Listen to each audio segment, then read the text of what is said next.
Good evening, ladies and gentlemen, and good morning to those of you who are joining us from the Big Apple in New York. Welcome, karibuni sana. That's how we say welcome in Swahili from here in Nairobi, Kenya.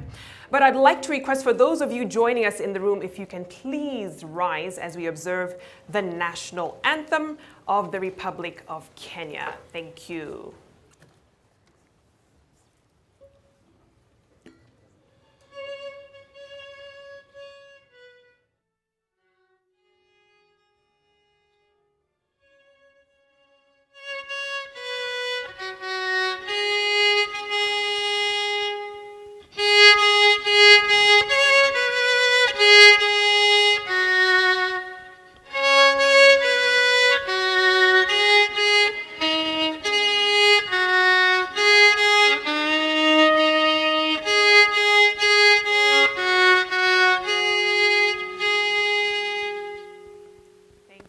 Take your seats. Thank you so much.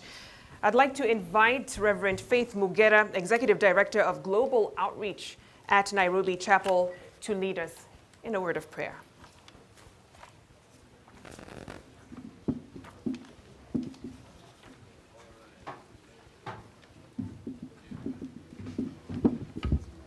Please allow that we rise on our feet as we come to the Lord in prayer. Thank you.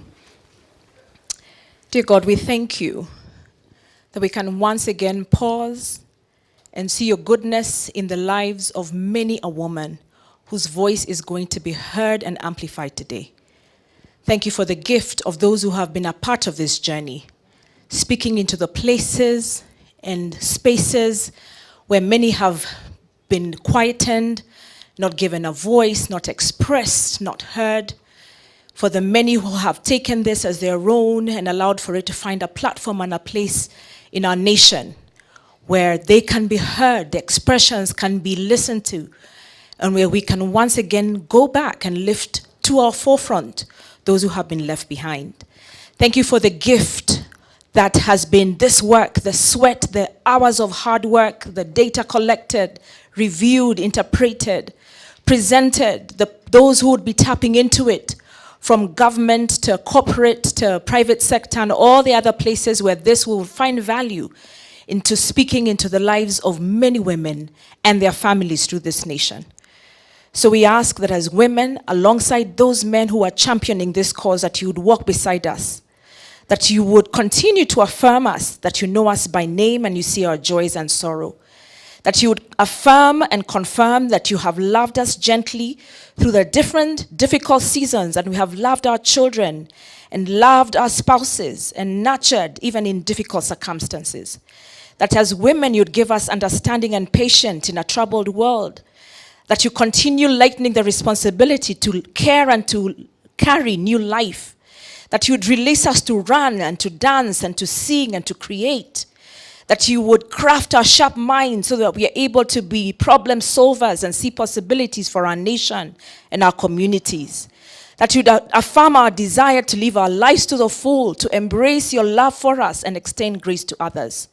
That you'd continue giving your life so that we can walk in freedom and continue to enjoy the joy that you give to us as women, in the context of family, in the context of relationships, in the context of hard labor, in the context of work that is rewarding, in the context of building our nation and the things that we know we have been called to.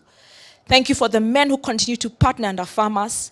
Thank you for the joy of being in partnership. Thank you for the sense of equity that this conversation has brought to the table. We pray that our conversations this evening would be blessed of you. In Jesus' name, amen. Thank you. Thank you so much, Reverend Mugera, for helping set the tone spiritually.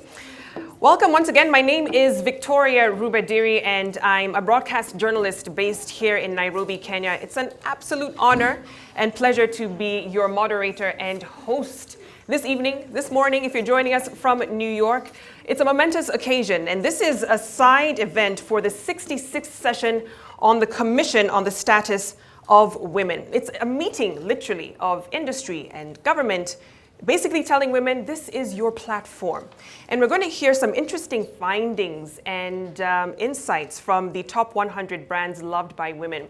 I think this is a groundbreaking study that was launched last year, second round, where we're telling women, what do you want?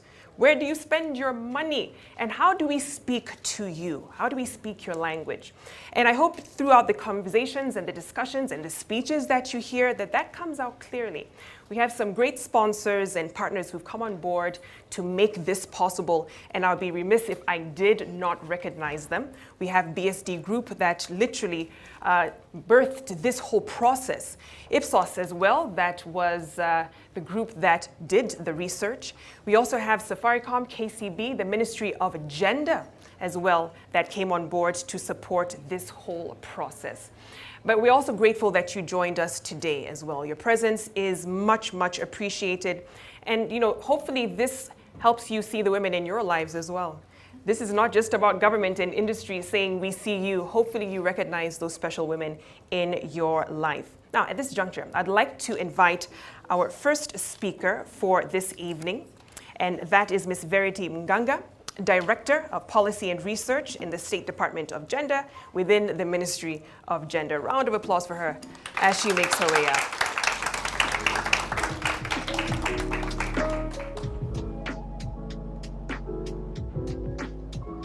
Yeah, thank you, Victoria. Good evening, good afternoon, good morning, wherever we are. As you've been told, my name is Verity Mganga, and I'll be giving remarks, welcoming you to this event this evening, representing our very able PS, Professor Colette Suda, in this session. And I would like to recognize Honorable Rachel Shebesh, our Chief Administrative Secretary in the Ministry. I would also like to recognize the presence of BSD Group, Ipsos Limited, Timeless Women of Wonder, all our invited guests this evening. Karibuni sana. Distinguished ladies and gentlemen, allow me to thank you a lot for setting aside time for this very important event. This is one of the many fora where we converge to deliberate and make commitments that go a long way to improving the lives of women and girls globally and also in our beloved country, Kenya.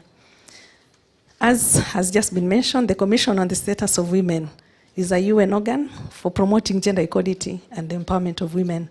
It follows a multi-year program with each year's 2-week session adopting a priority theme and also a review theme, which I believe is the basis of this side event that we're having today.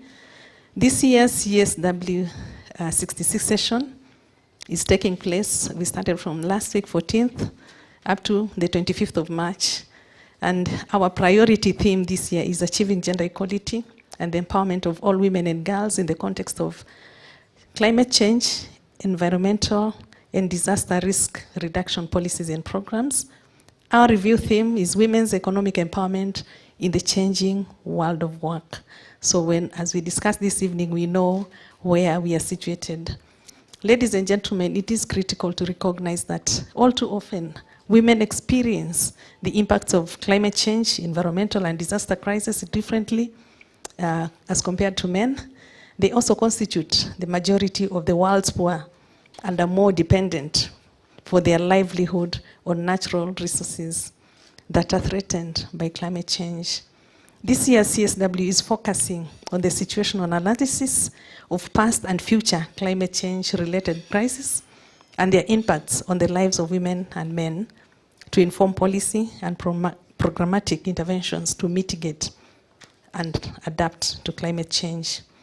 The review theme will also be discussed, and that forms the basis, as I said, of this side event today. Notably, too, all the meetings are being held as scheduled for the entire 2 weeks, and this year's session adopts a hybrid format, as we've been told.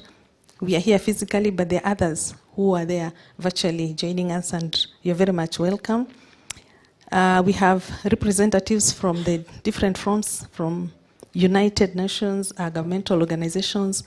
We have member states joining, UN entities, ECOSOC accredited, non-governmental organizations from all regions, of the world attending this meeting, these sessions for the 2 weeks.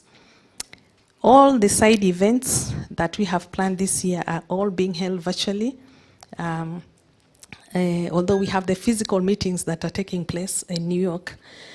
This year, Kenya, we are hosting 3 side events. We had one wonderful side event last week on 16th, on Wednesday, on safeguarding women and girls against GBV, vulnerabilities and effects of climate change, prevention and protection policies and strategies, what works.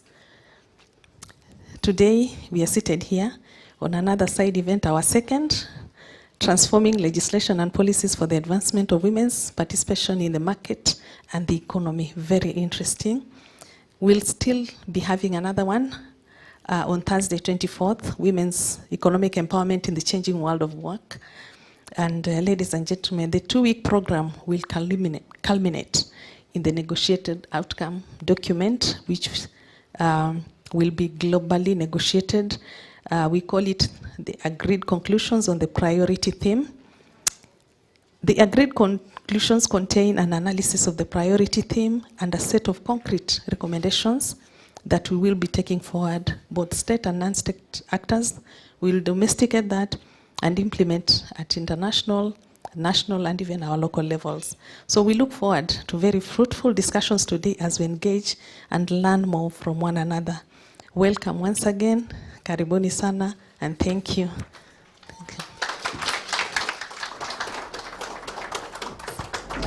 Thank you. One more round of applause for Verity, setting the stage for us in terms of what to expect. So a lot is going on this week around the world. So it's good to see there's a concerted effort for women, and no less on Women's History Month, which is March. Our next speaker is one very special woman whose mind works in ways I still do not understand, but it is amazing what she's able to churn out and execute. Ms. Eva Muraya, founder and CEO of BSD Group, who will tell us more about what we can expect from tonight's report launch. Round of applause for her.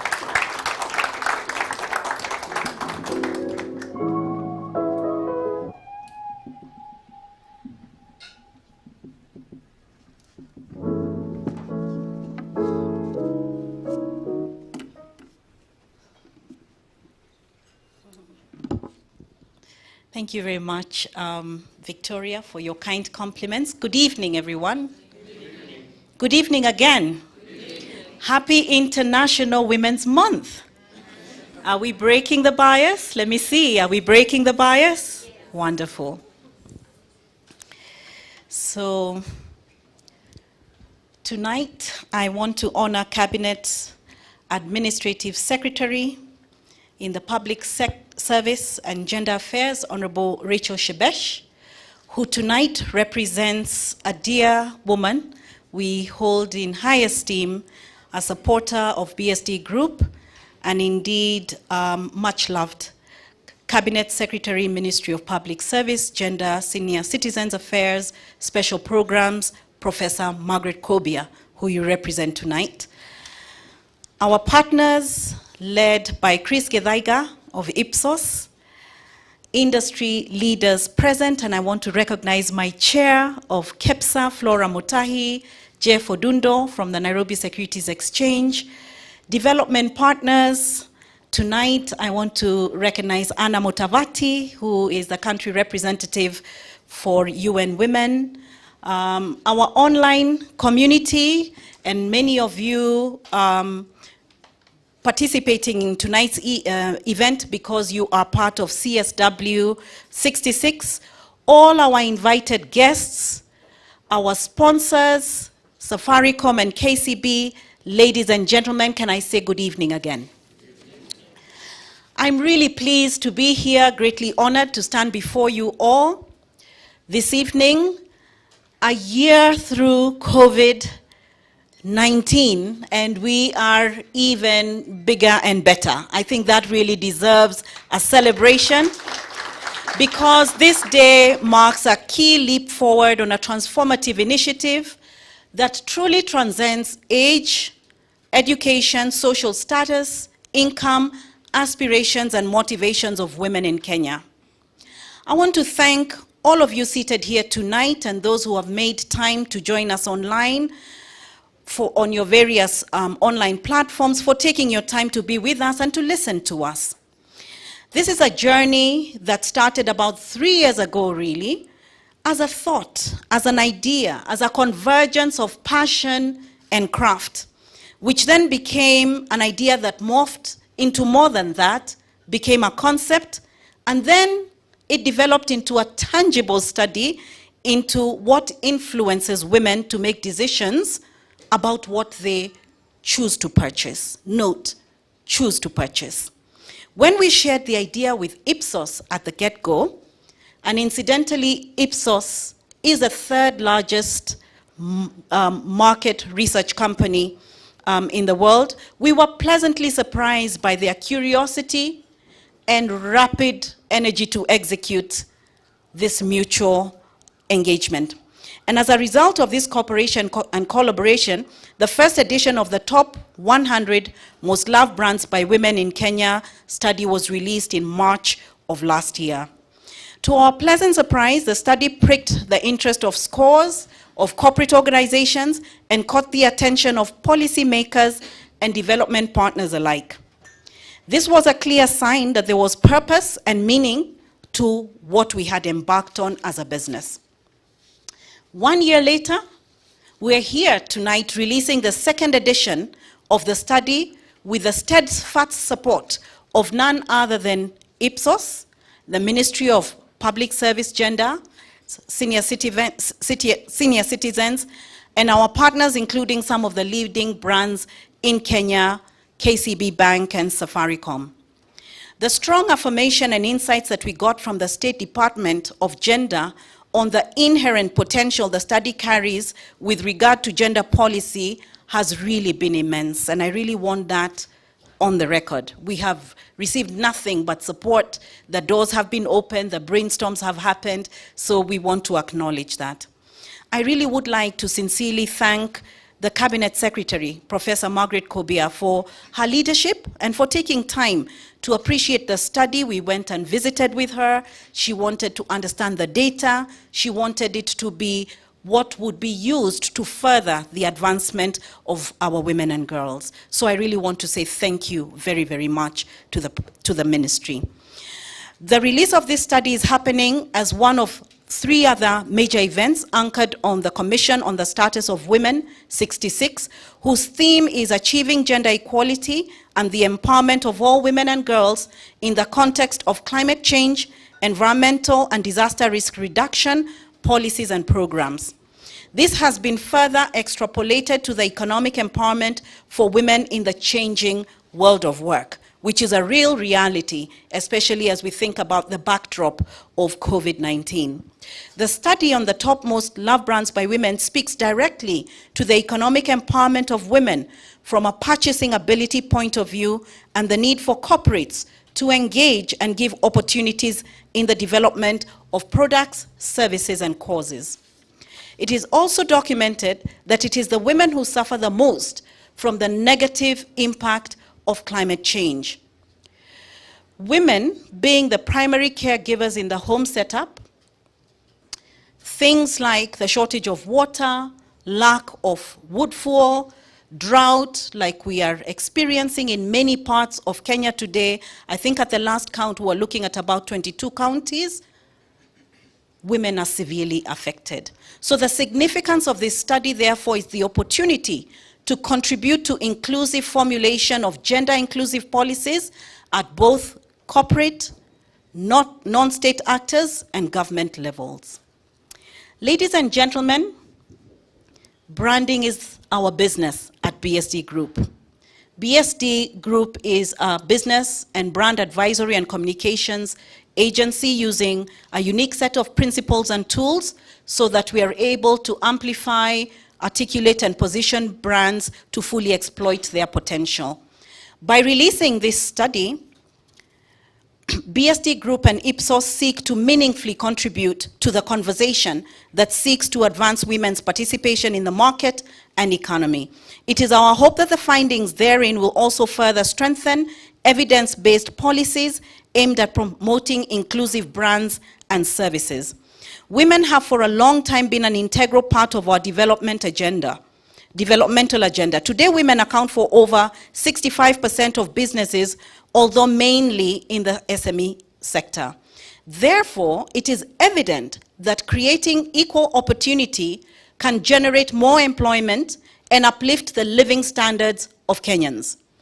Integrating women and empowering them through financial, social, and economic inclusion is key to improving competitiveness and growth.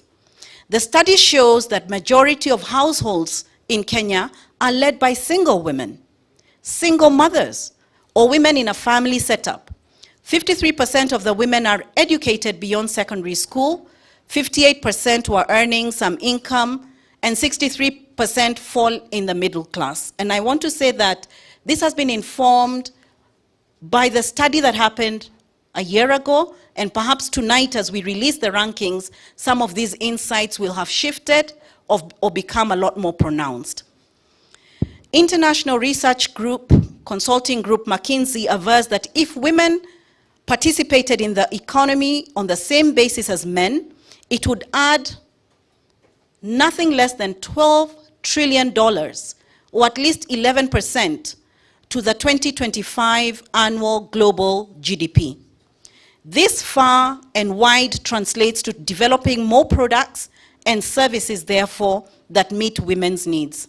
So, we will be looking at which channels today's Kenyan woman gets her information from, what income levels actually mean to the choices she makes, and why brand love and brand loyalty is very important, therefore, for product development. The study will also demonstrate how much companies benefit how much companies stand to benefit from investing in women leaders, women employees, entrepreneurs, customers, and community partners. From the study, it also will emerge that there are challenges that women are facing today that could slow down the gains that have been made over many years. While attempting to address the fears and social issues that women face, for example, last year, 41% of women said they feared domestic abuse, poor financial standing, and health scares brought about by COVID-19, we will need to really listen and make good note and make good decisions of reacting and responding to the things that then continue to hold them constrained from realizing their economic potential. One of the most recognized and leading women lights, and I'm proud to say Kenyan, our environmentalist, global icon, Nobel laureate, Honorable Wangari Maathai, and if you didn't know, the Wangari Maathai Day is actually in the International Women's Month. It's on the 3rd of March. She taught us that if everyone did their small part, just their little part, this would build up to make a huge impact, and the world would definitely be a better place for all of us. So, ladies and gentlemen, notwithstanding all else, women remain very optimistic and hopeful. Home ownership was the most common goal, followed by the zeal to own a business, which is a source of income. It was confirmed that there is a strong entrepreneurship spirit that runs across women of Kenya, and I think that is something that we should very proudly articulate, as indeed research shows women are owners of SMEs. A lot of women who have joined us today will own up to having side gigs, that they do earn some extra income, even if they are fully employed. So these findings define the dreams and aspirations of today's woman and carry crucial information for any organization that has products, has a cause, has services that target women. The factors that are driving women in their decision-making include health concerns, fitness, wellness, safety, nutrition, a stable financial situation. These are instrumental in determining what we buy, when we buy, why we buy. So schools, groceries, foodstuff, beverages, personal care products, home cleaning products, financial services, healthcare services, government services are some key areas that women make decisions about on a daily basis. I couldn't help thinking, growing up in Kenya with my grandmother and my mother sitting by the fireside, and thinking how many fireside narrations, how many dining table narrations, how many living room narrations that our mothers run are opportunities for brands to speak to us, and that they would then shape and form, and this perhaps would embed loyalty. A lot of ground has been covered in the efforts to economically empower women. We may not be where we want to be yet, but the future is bright for women, as demonstrated by the growing number of women who are occupying key positions of leadership and an entrepreneurship in Kenya, Africa, and across the world. This study emphatically proves that data is invaluable in decision-making processes for businesses that have products of interest to women. This should empower organizations in creating opportunities for and generating more revenue, predicting future trends, and optimizing current operational efforts.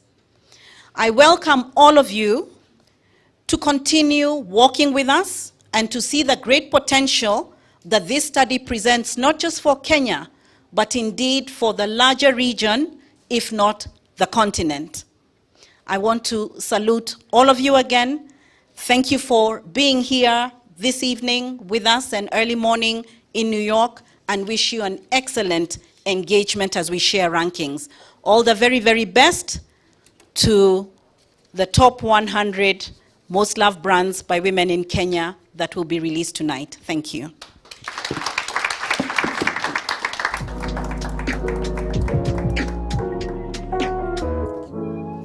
One more round of applause for Eva. And she's right, what that study does, and we'll soon see, is essentially putting the brands like a fly on the wall in on those conversations that Eva alluded to, in the living rooms, in the kitchens, as the shoppers in chief discuss where they'll spend their money. So this is critical, and I'm so excited to get into it, but we won't get the numbers just yet. I'm looking at Koi, who has the numbers with her. But first, we have to hear from her boss, Chris Githaiga, who is the Ipsos country manager, to make some remarks. Let's invite him with a round of applause.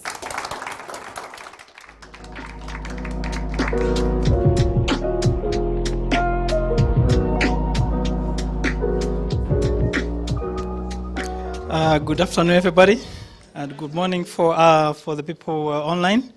I'm glad to be here. This is the second time we're here.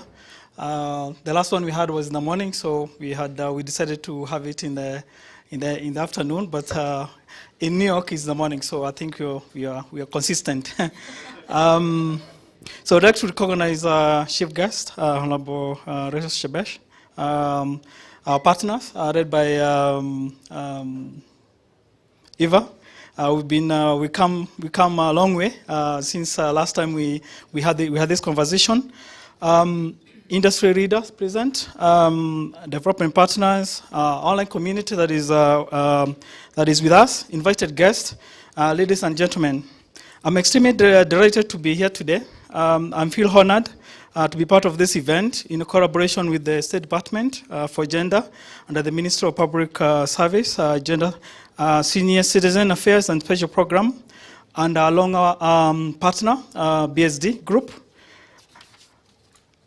In the world of rapid change, the need to reliable information to make a confident decision is never greater.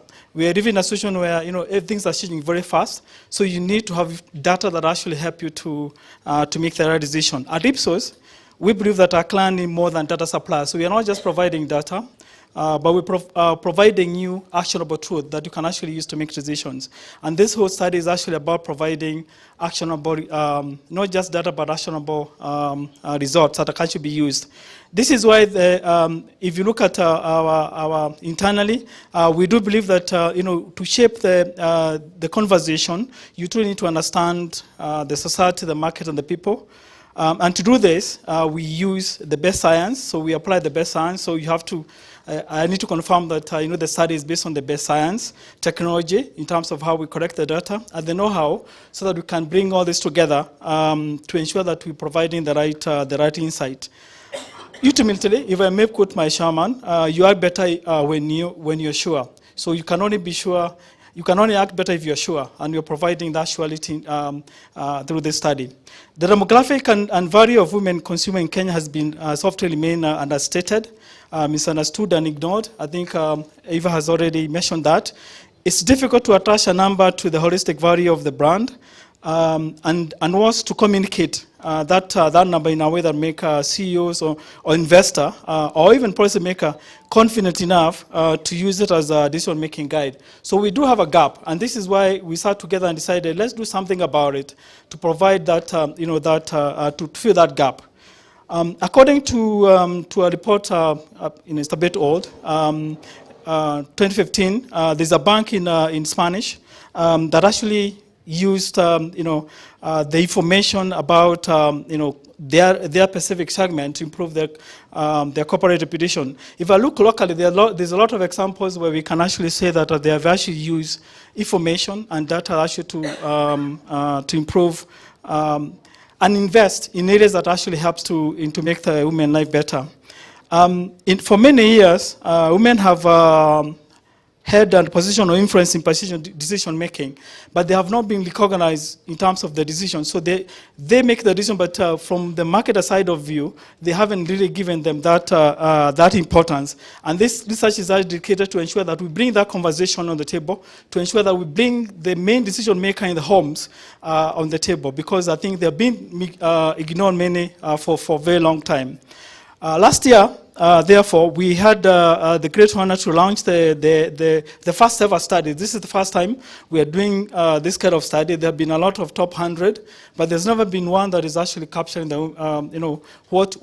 what the woman market actually is all about. And I think for us, this is setting history, and I'm very proud to be actually associated with this for the second time, because we actually have the aspiration to actually make it not just Kenya, but also move to other markets as well, because I think there's a need. It's not just something good to do, but I think there's actually beneficial to us. Together with the BSD group, a long-term partner and friend, we created a financially varied and intuitively clear way to show business owners and investors, policymakers and development partners, marketeers and communication specialists, how to focus and engage with the women market and contribute directly to financial and operational performance. So we are actually saying that the information we give you actually provide you direct input to your bottom line. And this study is actually proven women is a bankable proposition. I think that's very important, that we need to recognize that the women market is a very bankable proposition. You can take it to the bank. That's what I'm saying. At Ipsos, we believe that you act better when you are sure. And today, therefore, for the second time, we present Sure Insight that will help you to better cater for the female consumer. We believe that collaboration and closely drive greater innovation. This is why we're excited at the opportunity to work with our partners. And just to give you a bit of what is the study was actually aimed to and what we try to achieve. We want to demonstrate how focus and engagement with women markets contribute to financial and operational performance. We want to enlist the understanding on the opportunity presented by the women market and how it contributes to the bottom line, and also empower the brand managers with the real insight about the women market, and also enhance the understanding of the brand on the needs and desires of this particular segment to realign their offering to meet their needs. Given that when we launched the last time, there's a lot of conversation, and some brands actually started doing something about it. And actually, we've seen that, I'm not going to preempt the ranking this year. Those brands that actually acted or did something last year, they have actually been shifted. There's some shift in a positive way. We've seen some brands shifting, upward because they actually acted on the insight that we gave them. The women market clearly both numerically strong and diverse. So it's really big and also very diverse. And this is why it's important that we need to understand the needs and the preference. We should present a real growth potential. It is important, therefore, that we explore these emerging demographics. A study globally have shown that empowering the women impact bigger community. You know, they say that if you empower a woman, you actually empower the whole village. I think it's actually, there's a lot of truth to that comment. Kenya being the first, as I said, we're looking at how we can scale this and become not just a Kenyan thing, but also East Africa. And if we can get sponsors, actually, we can even become an Africa thing. It does require money. So we do actually need people to invest in actually driving that scalability. So ladies and gentlemen, in line with this year's theme of gender equality for sustainable tomorrow, we choose to advocate for better tailored services and courses and products for women, and also, more importantly, single-mindedly focus on women and bundling the implied and implicit constraint for better access, as this is smart economics. Today's event reviewed the theme Women Economic Empowerment in Changing World of Work as we place the woman at the center of our strategy. They in turn grow us as an economy. As I conclude, I would like to thank the government, represented by Honorable Shebesh, for our partners for this platform, to celebrate the efforts that are made to Kenya to advance the economics of the women empowerment. So thank you very much, and God bless.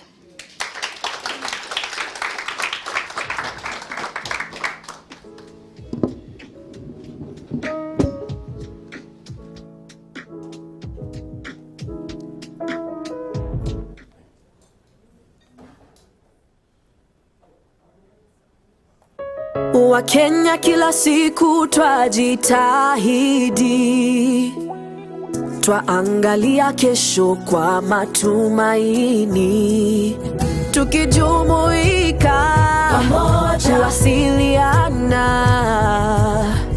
kutimiza malengo tunapokutana. Muda mwafaka wa maisha, kukiwa na njia mpya za kuungana, ambao mnaleta imani ya kufikia yasiyowezekana, nasi tukiwapa mtandao wenye uwezo wa kutimiza hayo. Gundua mazuri kuanzia leo, timiza enda ufikie upeo, anza safari ya kuweza. Karibu to a world of possibilities. Mwelekeo ni internet, ni internet. Mwelekeo ni internet, ni internet.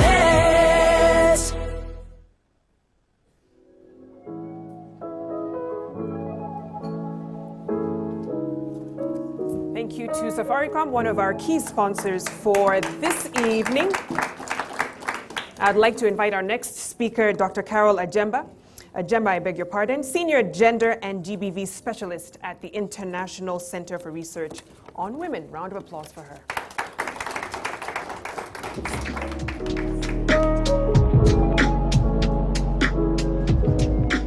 That's an honor, just being, given this privilege, and I was wondering how comes that privilege.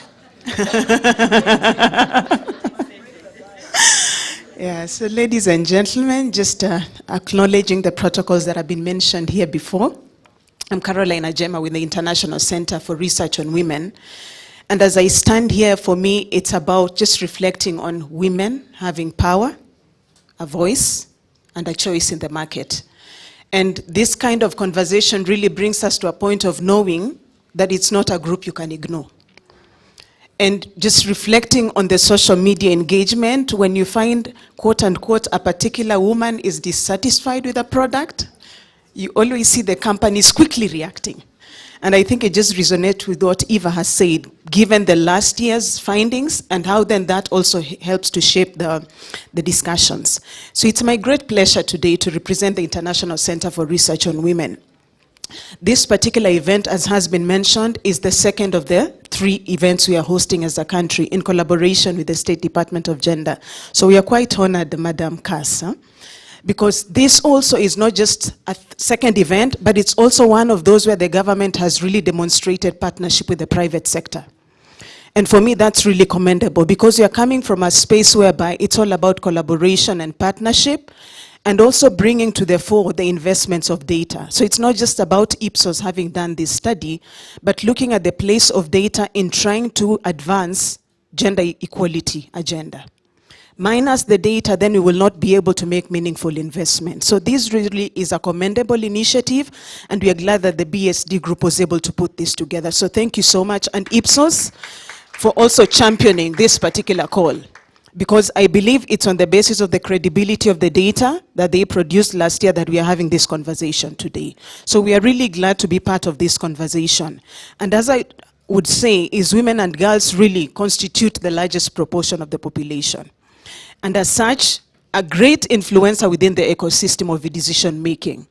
At the household level, we know even if they wouldn't have that voice, in terms of the decisions that are made, really we can't ignore.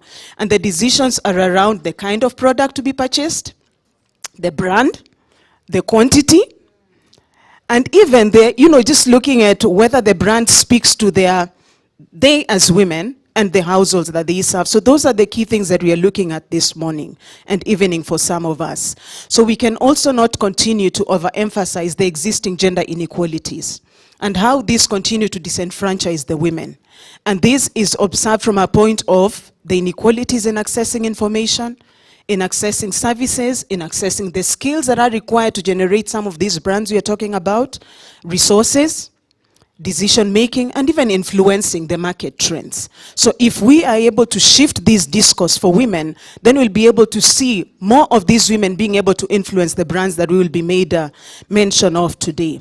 And it is said, and I remember in one of the clips that Joe had projected earlier on, that men are mission and task oriented shoppers, while women are more likely to be discovery oriented, with focus on the outcome. So if your outcome is to save or to stretch that shilling further, then that is what will guide your decision. If your outcome is on a product that will last longer in the house, then that is what you will go with. So there is a goal that guides the decisions of these women. So businesses and investors really, who are not intentionally investing with a gender lens in mind, are missing out on the significant impact and business opportunities that are out there in the form of women and girls. So some of the factors that really influence women's preferences on certain brands and services include loyalty. That has been mentioned. And I think if I ask in this group, there are some of us who are using products, not because we made the decision, but because someone else in our line made that decision, and every time you go to the shop, they'll tell you, go and buy this one. And we've continued with the same trend, loyalty. So if it's that particular thing that guides the women to determine the brand, how do we maximize on that particular element? Secondly, some of us purchase because of curiosity. And if that's your business model, then it calls upon you to be innovative.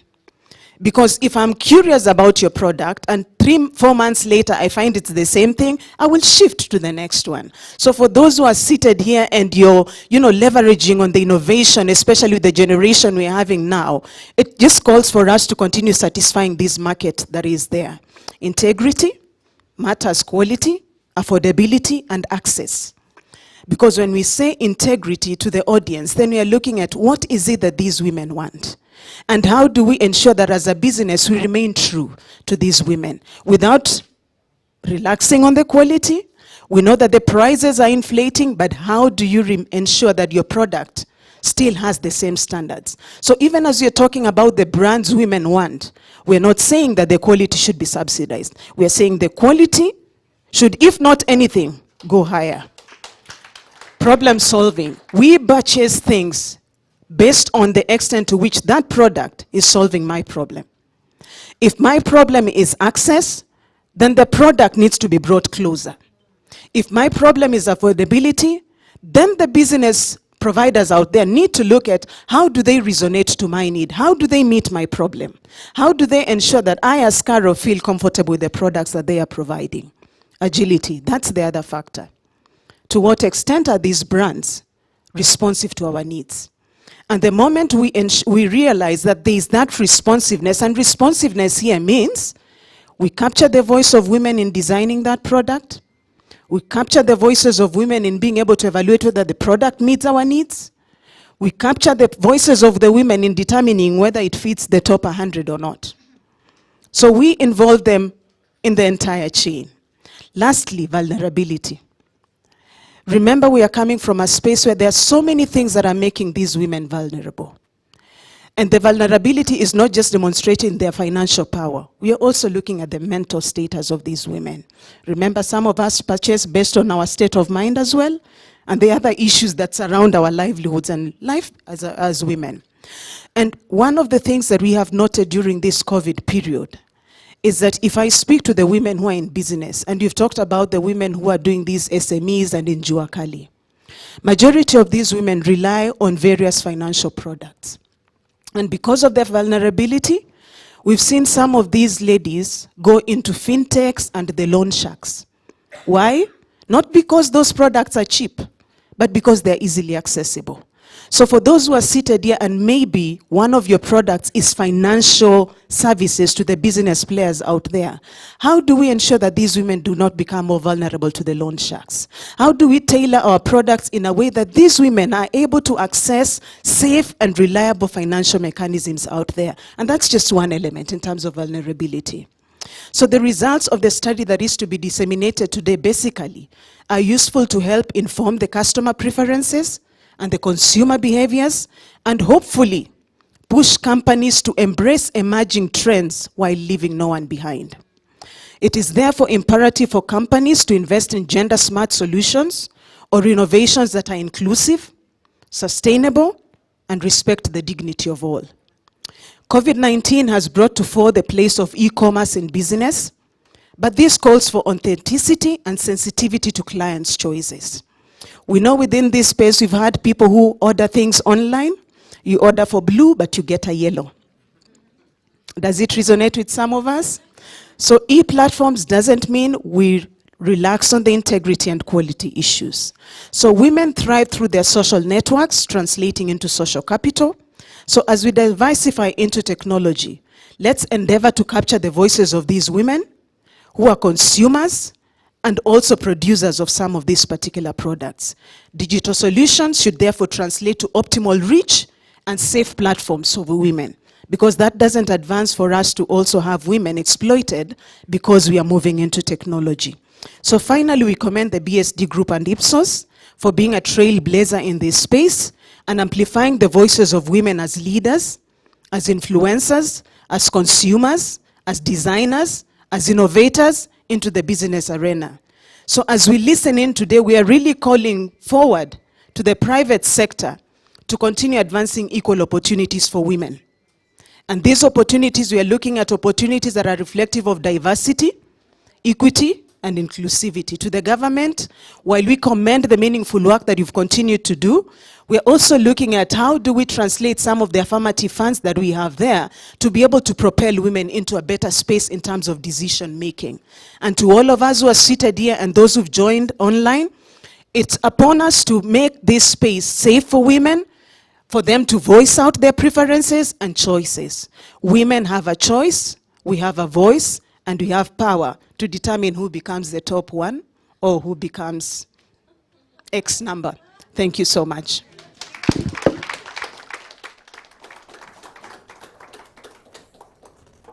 Thank you, Dr. Ajema, for a very spirited and passionate speech. I mean, she was making a strong case that as a customer, not a customer, but as a brand, you cannot afford to move in this space without data, without research. You have to know your customers. So thank you so much for reminding us of that fact. Now, I'd like to make some special mention of individuals who are joining us, not physically, but virtually. The first is a philanthropist and a captain of industry. He has been a great support in the Top 100 journey. That is Dr. Manu Chandaria. I'd just like to recognize him. A round of applause for him. And another individual joining us from New York. Now, as Kenyans, we are used to firsts, I must say.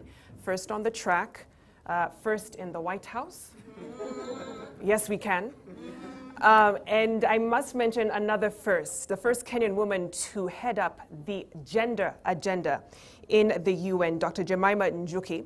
And she was appointed, yes, that deserves a round of applause. And she was appointed Chief Economic Empowerment at UN Women, and she'll be heading up that agenda. Let's hear from her. She has a few words. She's a very busy woman. She has a global agenda, but she spared time for us this evening and this morning. So let's listen to her for a few minutes as we continue with the program. Thank you so much for having me and for those kind words. As Victoria said, my name is Jemima Njuki. I'm the Chief for Economic Empowerment at UN Women, joining you from New York this afternoon. Thank you so much for having me. And first, let me just commend the partners. I've been listening to some of the speeches, and Eva was very kind to share with me some of the information from the report. And I would really like to commend BSD Group, Ipsos, the Ministry of Public Service and Gender, Safaricom, KCB Group for this great partnership. And I'm really proud as a Kenyan to actually see the report being launched at the 66th Commission on the Status of Women, which this year is actually being organized by my team together with the intergovernmental team at UN Women. I just want to say a few things. I think we know studies, including this one, have highlighted time and time again the economies that are built, or companies, organizations that are built on a foundation of inclusivity, they power responsive and sustainable growth worldwide. And what strikes me from this report is that the power of women as consumers and as suppliers and their voices haven't always been prioritized. And so it's been very important to see that this report seeks to understand women's values, their opinions, their priorities, and how they're making decisions about their purchases. And I think it just reminds us again of something that we already know, that women in Kenya and around the world actually know what they want, and their voices are critical for designing products and services that are responsive to their needs and their priorities. At UN Women, we actually are working with private sector. We are committed to working with the private sector, including through our gender responsive procurement programs, which research has shown is a win-win for women and for businesses. A win-win because companies benefit through increased revenues, through greater supplier availability, through stronger brands, more innovation, while women become more economically empowered and have a greater voice and choice. So I'm really, really happy this afternoon to see that as brands in Kenya, we are ensuring that women entrepreneurs and women consumers have their rightful place in economic life, and that we can build an ecosystem that can fuel their economic empowerment. So as I go off, I think to just remind everyone in the room that it is vital that we offer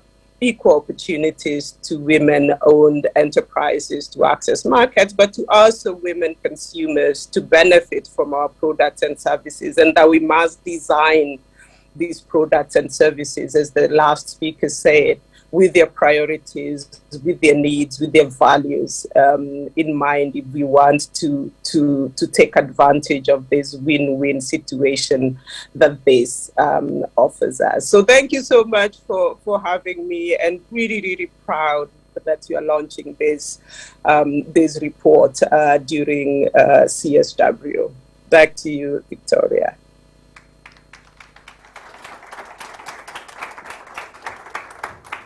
Wow, what an honor to have her grace this occasion, and what wonderful words to reaffirm the work that is being done by BSD and Ipsos. Some heavyweights we've just heard from, my goodness. And I want to continue with that theme. So our next speaker, our chief guest, who is representing the Cabinet Secretary, Ministry of Gender, Professor Margaret Kobia. I'd like to invite her, a very special woman, not just in politics, but in government and in governance affairs. A round of applause for Honorable Rachel Shebesh. And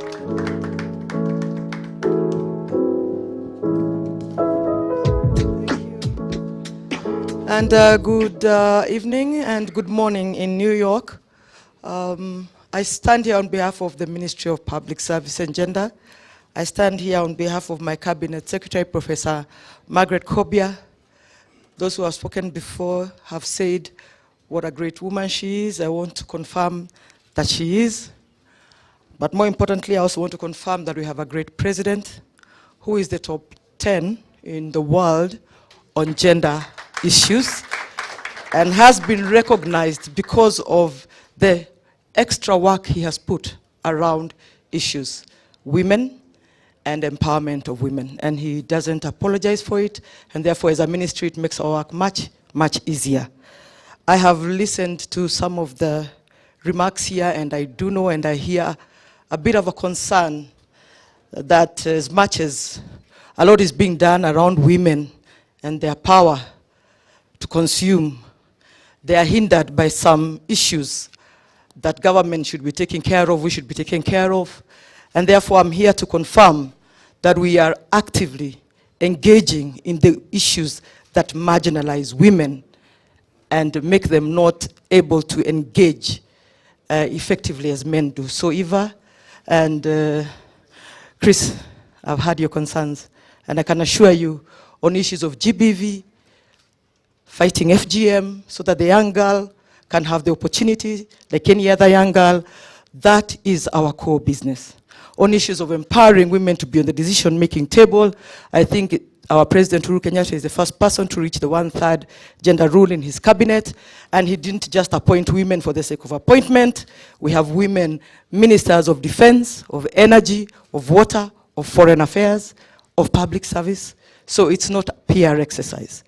But we do acknowledge 100% that we do need partnerships like that we have with you, with UN Women, and many other organizations, so that we are able to engage in a more concrete and sustainable manner. My CS, as soon as we came in, told us, what are those things you quote? Because we are very good at quoting. You stand here and you say, for example, 10% of the vote, 50% of the voters are women. And she said, who said? And we're like, but we say it. Everybody says it. And she said, who said? And we're like, show me the data. And it wasn't there. It's just something you say. So in our ministry, we don't quote anything that is not in data. And that is why every time we have engagements like we do have today, that we can quote some of the things. I mean, we are very happy, and we will always show up. We will always show up.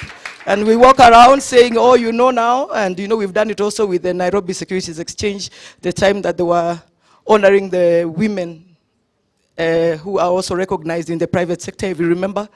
We quote that all the time.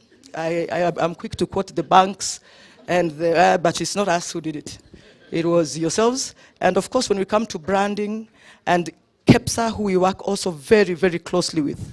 And we thank you, KEPSA, for being almost part of our ministry in terms of empowerment of women. I mean, anything we need, we are like, KEPSA, we need a bit of information. Engineers, women, where are they? How many? Where can we find them? And we are not embarrassed to do so. In government, when you are shy and you want to pretend you know things is when you fail. So we don't do that in our ministry, thanks to the leadership of our cabinet secretary. So today, even as we stand here, part and parcel of this engagement and of unveiling the top 100 most loved brands by women, we as the ministry in charge of women, we can only hope and really hope that when these brands are unveiled, as they were unveiled last time, we see a shift in something. For us, there was shift in policy, I can assure you, and I'm sure you've talked to the CS and you know it. Because in our engagement, in our funds, and one of our officers is here, Peter, who is in charge of Uwezo, we are tasked as government to inject capital to the most vulnerable groups of women, the women at mashinani, as we say it, the mamambogas. And as we are giving out that money, many of the times when we give it out, our biggest interest is to know whether their products will have KEBS certification, so we make sure that happens. Our interest is training them and making sure that they enter into the market. But obviously, our biggest interest is to see how then do they grow. How then do they grow? And therefore, without engaging private sector like we are doing today, we wouldn't have the right compass to follow. We would be doing things haphazardly. So since, as I said, we are great with partnerships, we engage KEPSA a lot, we engage Chamber of Commerce a lot. Of course, we work closely with the KEBS and any other body that helps us to ensure that the money that government is putting, which just by the way, since our independence, in the tenure of Uhuru Kenyatta, and in the tenure of Professor Margaret Kobia, we have never given out as much money as we have at the grassroots level as we have at this point. The president also went out of his way to engage private sector in terms of banks on the SME, and you know it. And we have gotten into good partnerships where women in SMEs are getting, support to grow their business. But grow your business, how? Following which, which laid out path that we can almost say, if we show them this path, then we are sure they are going to succeed, is the reason the ministry is here today, and will continue to be engaging in these very important innovations and data collection, as we are saying here. So as, if I speak more than that, and you've had a lot of data discussed here, and I said it's not ours, my speech only has what they said, which means I just said, okay, that's said, that is said, that is said. I said, that, obviously it was not our data, it was yours, so of course you have first bite on it. I will not repeat it. I will just say that I agree 100% that if we do put that extra effort, if we put that extra energy in women, in the consumer world, I truly know we will have a revolution in terms of growth of the consumer world. We have learned that when we put anything in women as a ministry, it doesn't matter where it is, whether it is in water, whether it is in infrastructure, it doesn't matter whether it's in education, you can see immediately the growth of the very sector. Not really necessarily the growth of the women, but the sector itself evolves. And just as I conclude, I am the 100% decider of what is consumed in my home. I really don't think my husband has a say. And even if he has a say, it's normally kept in the cupboard, and it probably will expire. And I'm telling you this because every time I hear it, I wonder how do people hear what we are saying? Do you understand what we are saying as brands, that we are the deciders? And therefore I'm hoping, and I said this earlier when we were in the small room, I'm hoping that these big brands that will be mentioned today change their marketing strategy to include in their retail, wholesale, marketing, anything, the women who are in this field. This is because, as I've said, as we are engaging women at this level, many of them have these little cottage industries where they're trying to sell their honey, they're trying to sell their cheese, that they're trying to sell, and sometimes to convince them that this woman is as good as the next brand, it takes a bit of a convincing. But if you stand here today and are told that the top 100 most loved brands are A, B, and C, why would that brand therefore not make it important to also grow the woman in business to expand that very brand? And that is what I'm hoping to see as part of us unveiling these brands today, and ensure and say this without a shadow of doubt, that the same information we get here today, you will see it in the next policy pronouncement of government, like you did see in the last one. And I speak on behalf of my cabinet secretary, who is leading the delegation in New York, to say that we stand and continue to stand with this kind of engagement. I hope that this is not the last time. I'm hoping that we will also do for Africa. Even if you don't go Africa, do East Africa. Because we really, okay, let's talk about the money later. Because I really believe when the good idea is good, the money follows.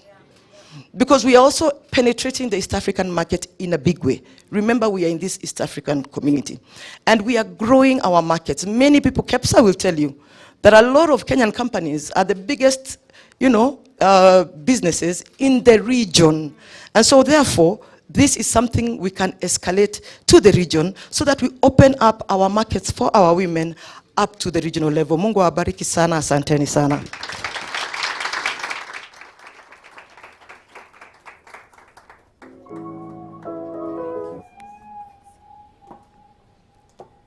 Ladies and gentlemen, one more round of applause for our chief guest, Chief Administrative Secretary in the Ministry of Gender, Honorable Rachel Shebesh. Thank you so much for reaffirming this work. Now, it's the moment we have been waiting for. We've heard numbers, rankings. We want to see what is actually in that report and study. And I'd like to call on Koi Kariuki, Senior Research Manager, Ipsos, who has literally midwifed this whole process. We had a meeting earlier, and she literally put these numbers together and these results together. So I can call her the Chief Returning Officer, right? Hopefully after she gives the results, we don't have complaints of opening servers and whatnot. But Koi, the floor is yours as we hear the results for Top 100. Round of applause for her.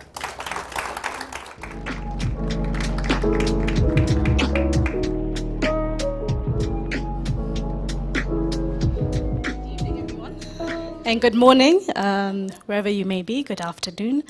As I said, my name is Koi Kariuki, working with Ipsos, and just glad to be here with everyone here, just listening to the speeches. I'm like, oh yeah, this is why I do work. So it's a really good feeling to be up here. So my job really is just to tell you about how we did the research, give you a few tidbits that's, about what's been happening, what the changes have been, and then we see the rankings and see what brands you think actually made it to the top 100. And I want you to just kind of look at the kind of themes that are coming out, which industries, which categories are really important for women. And is that something that you actually thought about before you saw the rankings? So I'll just, thank you very much, team. I think we can move on to the next slide. So basically the study that we did was a national study done across Kenya. You can look at the various regions that we targeted. So we wanted to make sure it was as representative of women in Kenya as much as we could. And we were able to weight the data back to the population of women, which is 18 years and above, which is about 13 million women in Kenya. The results you're seeing today reflect that population, 13 million women in Kenya. You get to see exactly what they feel, what their psyche kind of represents, and what brands they actually use. So we were able to actually look at it not just at a total level with the regions, we were able to look at it by different parts, whether it's urban or rural, different age brackets.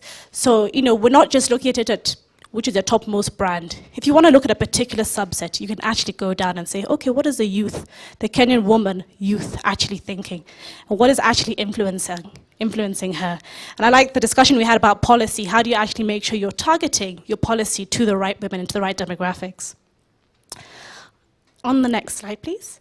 So what do we actually capture? So we had 3 pillars in our study. And our study is very interesting in that it's the first time we actually did this kind of research, or it's the first time anyone has ever done this kind of research.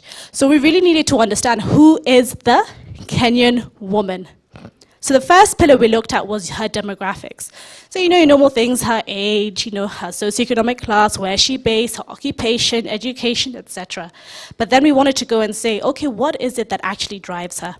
So we're looking at things like her dreams, her aspirations. What has she achieved and what does she deem an achievement? What are her worries and her fears, and are we really speaking to them? Her day-to-day challenges, what drives her? And we added a question or 2 actually in this round just to look at what is important for her when it comes to the issues that elected officials should actually speak to in the upcoming election for Kenya. And the last thing, and the last pillar was her behavior, and this is where we look at, okay, what are her media habits, her preferences, which categories and services does she interact with? Is she a purchaser? Is she an influencer? Or is she just a consumer? And if she's a consumer, are we actually growing that consumer base? Which means it's very important for us to connect with her at that level. And obviously, lastly, we ask her, what is her most loved brand? Yeah? And why does she actually love it? So I think let's go into some of the findings. At a very top line level, what we found, and I think it was Dr. Gemma who spoke about it. In fact, I thought she was actually reading my report. When she was speaking, I was like, oh my word. But we just look at what are her dreams and aspirations, and what really came out as her top 5 key dreams or aspirations. What buckets do they fall into? Number 1 is finances, right? Is that something that you thought about? Women's dreams in Kenya are centered around finances. And this is very consistent. Last wave, this wave. And that entrepreneurial spirit, when we look at the data, I mean, it's very much expressed. So again, I'll be really targeting her in that space. And it has increased. More women in Kenya have financial related dreams than they did in the past year. Maybe there's like that kind of sense of confidence. We've seen the economy recover a bit with COVID. So how are we really addressing her dreams and aspirations on that front? Then we have family. And this is something that increased slightly in this wave.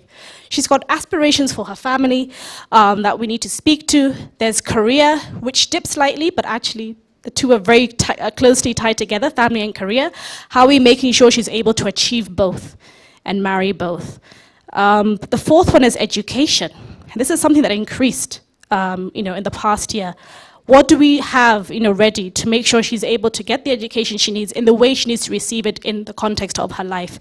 And lastly, she has her own personal dreams, which she's been able to grow over the past year, I guess, with renewed confidence with the recovery with the pandemic.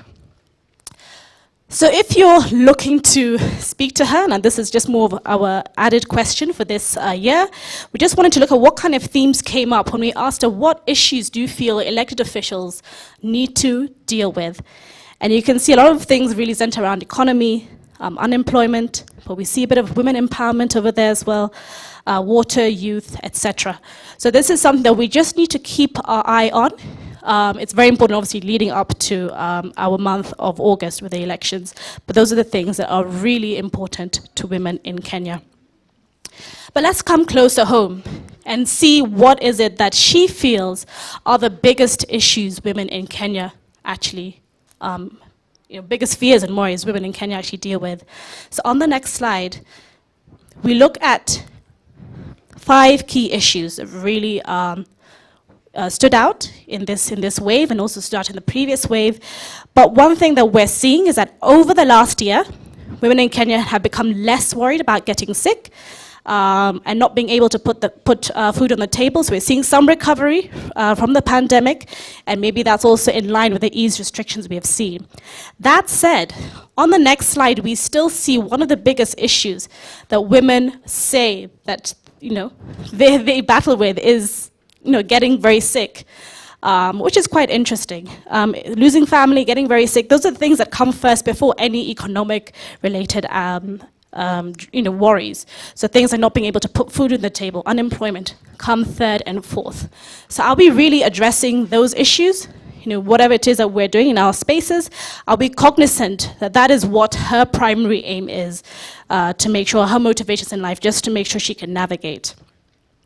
Now, on a day-to-day basis, in general, we find that domestic abuse and sexual abuse and violence is still a major issue.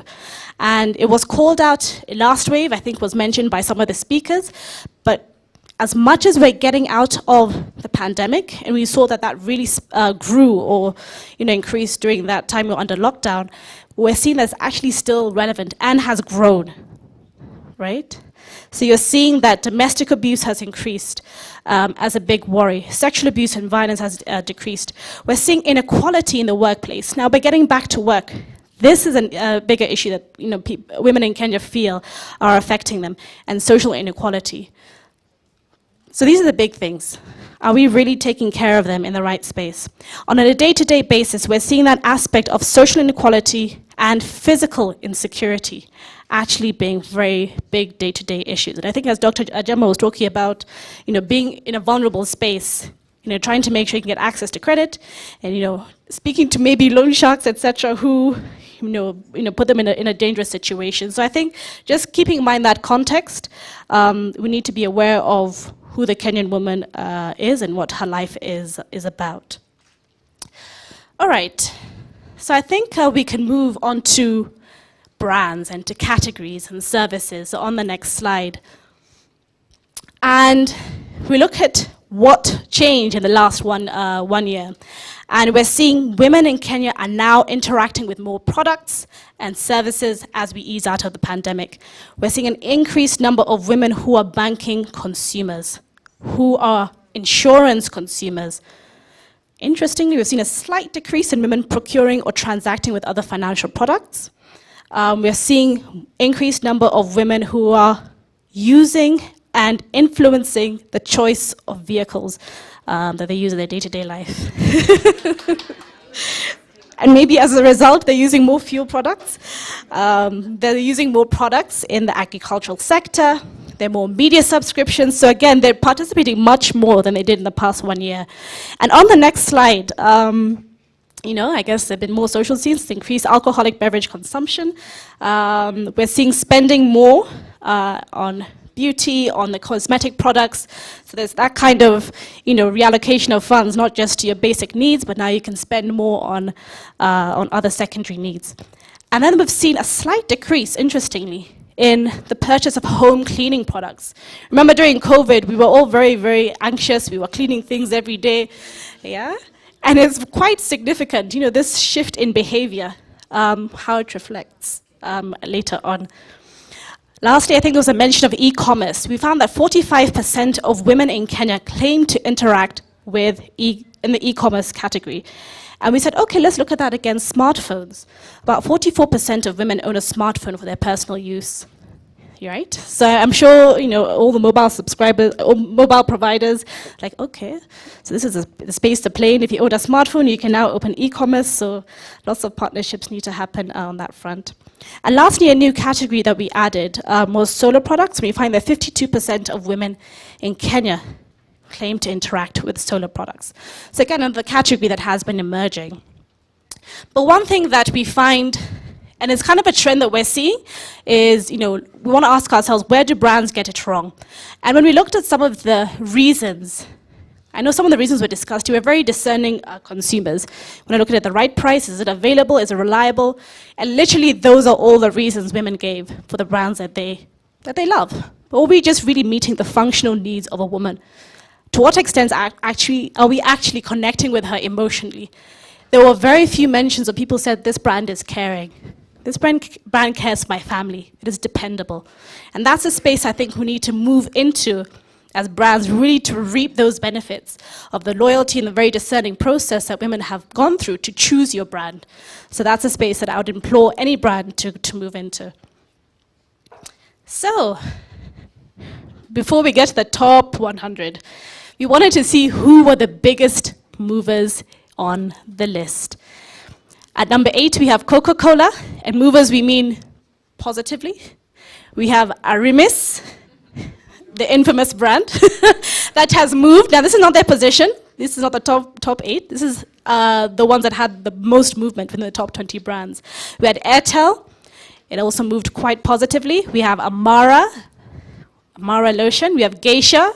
We have Nice and Lovely, GoTV, and then QuickMart, which has actually had the most movement of all the brands in this year. Right? Cool. So who are the top 100 most loved brands by women in Kenya? Let's hear it.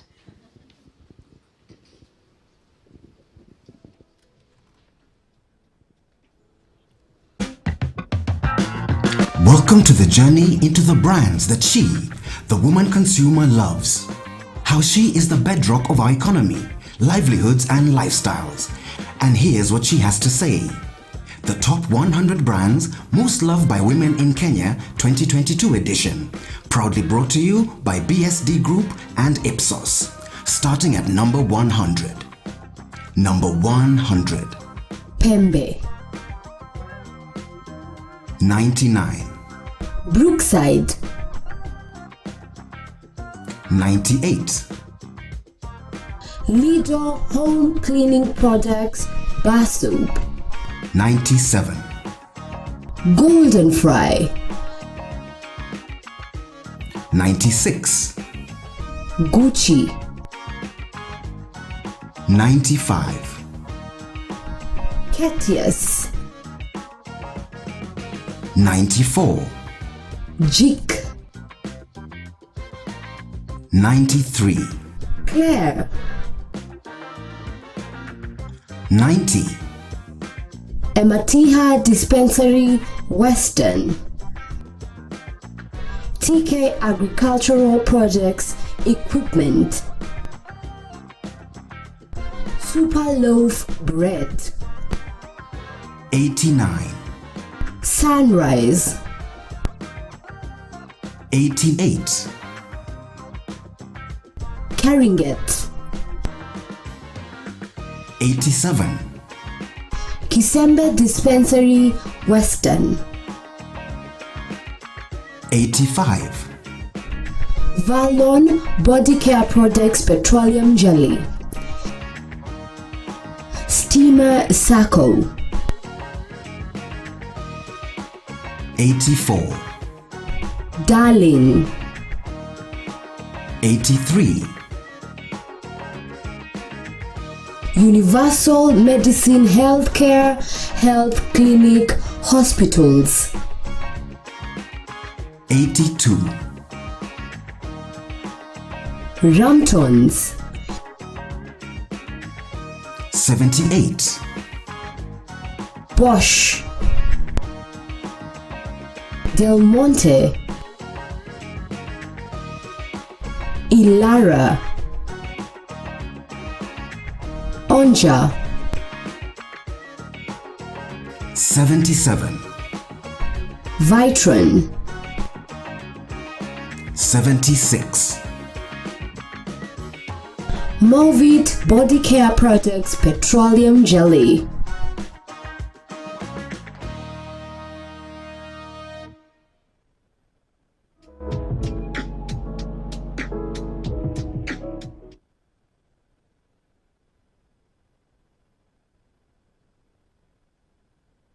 Shebesh to join us over here as well as Chris Givaiga as we unveil the Top 100 report on this end. Thank you. Photogs, kindly get into position as we capture this moment. And I'd also request on some ushers to help as we pull back the curtain to unveil the report as well. And can we have a short countdown as well?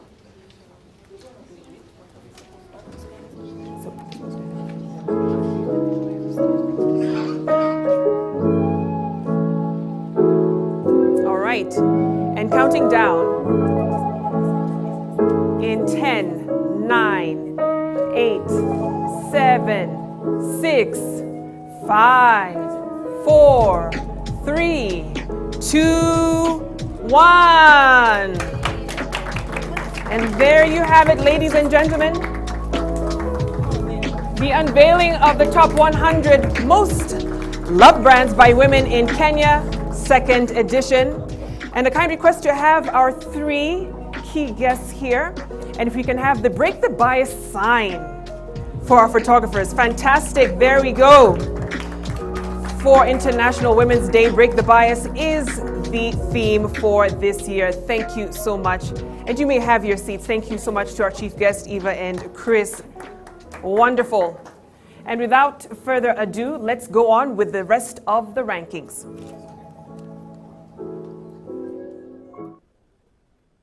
The Top 100 Most Loved Brands by Women in Kenya, 2022 edition. Proudly brought to you by BSD Group and Ipsos. Number 66. X, Harpic, Menengai Body Care Products Bathing Soap, Mercy Mission Rift Valley, Ziwa, Omo Home Cleaning Projects Bleach, Morning Fresh, Baraka Fertilizer, Outspan Hospital, Kiriaine Mission Hospital, Central. 65. Sawa Body Care Products Bathing Soap, 64. Telcom. 63. Nice and Lovely Hair Products and Equipment, 62. Zoe Body Care Products Lotion, 61. Level 5 Machakos, 60. MultiChoice. 59. M. Copa. 58. Mount Kenya Milk. 57. M. Shwari. 56. Sunlight. 55. Huda. 54. Cooperative Bank. 53. Butali. 52. Soko. 51. Cortex.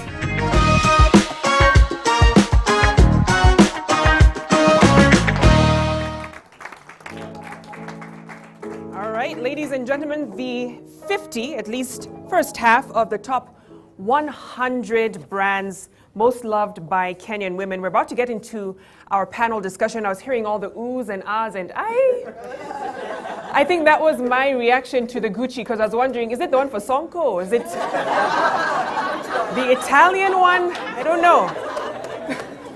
That's on a light note. But I would like to introduce my panelists very quickly. We have Peter Lengapiani, who is the CEO of Uwezo Fund. He has 15 years experience in administration and management. He'll be joining us for the discussion. Kindly join me on stage, Peter. We also have Melissa Baker, who is the Director of Social Research and Evaluation, Africa and Middle East, Ipsos Limited. She has been working on research and evaluation across a range of issues relating to gender empowerment across a variety of sectors in Africa for more than 30 years. And I'd like to mention as well, her late husband was a former assistant minister in the Ministry of Gender. We also have Anna Mutavati, who's the country representative for UN Women in Kenya. She's a gender equality advocate, a women's rights lawyer with 23 years experience, and has worked with UNFPA, UNICEF, UN Women, of course, and the Zimbabwe Women Lawyers Association. Joining us virtually is Rachel Muthoga from BSD Group, who will be giving us more insights on the study, and she will be linking in. There she is, looking lovely in red. We also have Jeffrey Odundo, CEO of Nairobi Securities Exchange. He is an accomplished investment banker and has been in the financial services sector for the last 30 years, holding senior roles in asset management, corporate finance, and securities training. And last but not least, we need an extra seat, which I'll actually hand it over to her. Ms. Flora Mutai, Chairperson, KEPSA, and CEO of Melvin's Marsh International. Flora is a seasoned entrepreneur spanning over 26 years in the manufacturing sector with extensive local and international experience in strategic leadership, business development, and market penetration. Thank you all for joining me. And I think I'll begin with you, Flora. When we look at the potential for women in the manufacturing sector, we've seen many brands there. I wonder how many are actually women-owned. That's something we probably need to interrogate further. But from where you sit, how do we position more women to get into manufacturing and into the production of goods and services? All right, good evening, and good morning to the ones out in the States. Interesting question. And actually, we do know in the job market, I think especially in the manufacturing space, I think they say 80%, it's very male dominated, so 80% are men and only 20% are women. And I think we did a study here in Kenya, and I think women were actually even worse. No, women were 22% of even in Kenya, as opposed to the global, which is, I think, 30%. So basically, I think your question is, how do we get more women in? I believe first, let's begin at the foundation. When your child comes from school and they say, oh, how does this work? And you're there giving them a doll and saying, girls don't do this, girls don't do that. So the first place to begin is, how do we encourage, how do we bring up girls? Yeah. And making them welcome and I mean making them comfortable with something like STEM education. That's going to be really, really important. Encouraging them to be curious and to whatever. We go on more into their lives, they get into choosing their careers. Encouraging them to go into male-dominated, manufacturing. There's nothing really wrong with it, but you tend to find women tend to be more traders. From there you tend to find, for example, for an entrepreneur, it's very difficult for, well, it's not difficult, but women then tend to think, no, I don't have the capital, let me go into trading. So I call it the big A. It's access, give them access to knowledge, access to finance, access to markets. How do we, I do know there is the whole, like Safaricom have a quota, they say this is for women, and various other companies. So sort of nurturing the woman and allowing her to take her place. It's not going to happen automatically. It's actually going to continue to be conversations like this. Having affirmative action is where we are really going to see. Workplace is also another area. First of all, even when you go into a manufacturing plant, the first thing you think about is big machines, etc. Technology, women can drive the technology. Women can be in supervisory roles. Women can do the management. Yes, she will not be heavy lifting, but we need to in this 21st century. So in areas like that, making it friendly as an environment. Can I have my breastfeeding room? Can I have flexi hours? Do you understand when I tell you I'm not coming to work because my child is sick? So it's areas like this that really are going to make more women come into the manufacturing space. I forgot one very, very important one, which I actually personally do, and I began when I was at Kenya Association of Manufacturing, which is mentorship. We need to have the women in manufacturing mentor the other women. And it might not only be women, it will also be men, because they've been there before. So just to give them that encouragement. So we began a program called Women in Manufacturing, and also for my company, Melvin's, which I'm hoping I'll see in the top 100, but somewhere, at least I've said it. Basically, even in Melvin's, we actually do mentor women in manufacturing. I think we've done a cohort of over 100 women now, just to encourage them, to tell them it is not a difficult space, but it is not a space to be assumed. Fantastic. Great insights. And I must add that I'm a big fan of the Melvin's hibiscus tea. All lovely, I drink. Lovely. Add a little bit of mint now. It's brilliant. Oh, that's a great tip. I'll try that tonight. Take it cold. And take it cold. Let's move on to Peter and just kind of looking at what you can use out of these findings to create a more friendly policy environment, especially for women-owned businesses. We heard Honorable Shebesh talk about how these figures really guide policy making. But from where you sit, what else can you draw out to say, we can tweak this here and change this there to make it easier for women businesses to move?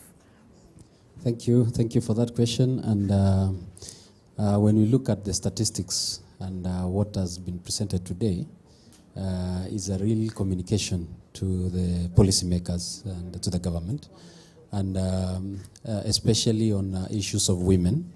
And when I was looking at in terms of the statistics and how it was done both in rural and urban, and because as government, before even resources are distributed, we have the policy documents that guide towards distribution of those resources. We have the Vision 2030 document.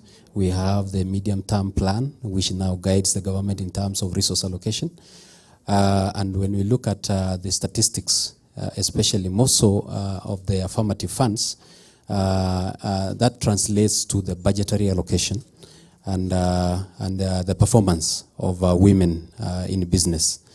We really target the vulnerable groups, and women, youth, and PWCDs fall under the vulnerable group, and towards addressing the concerns of our constitution, that is inclusivity, equality, equitable distribution of resources, non-discrimination, then of course women benefit a lot. These numbers will help in terms of resource allocation. Number two is also help in terms of capacity enhancement, because as a ministry, that is what we highly look at towards empowering the women. Look at the rural women. When you look at the performance with the statistics, rural women are left behind.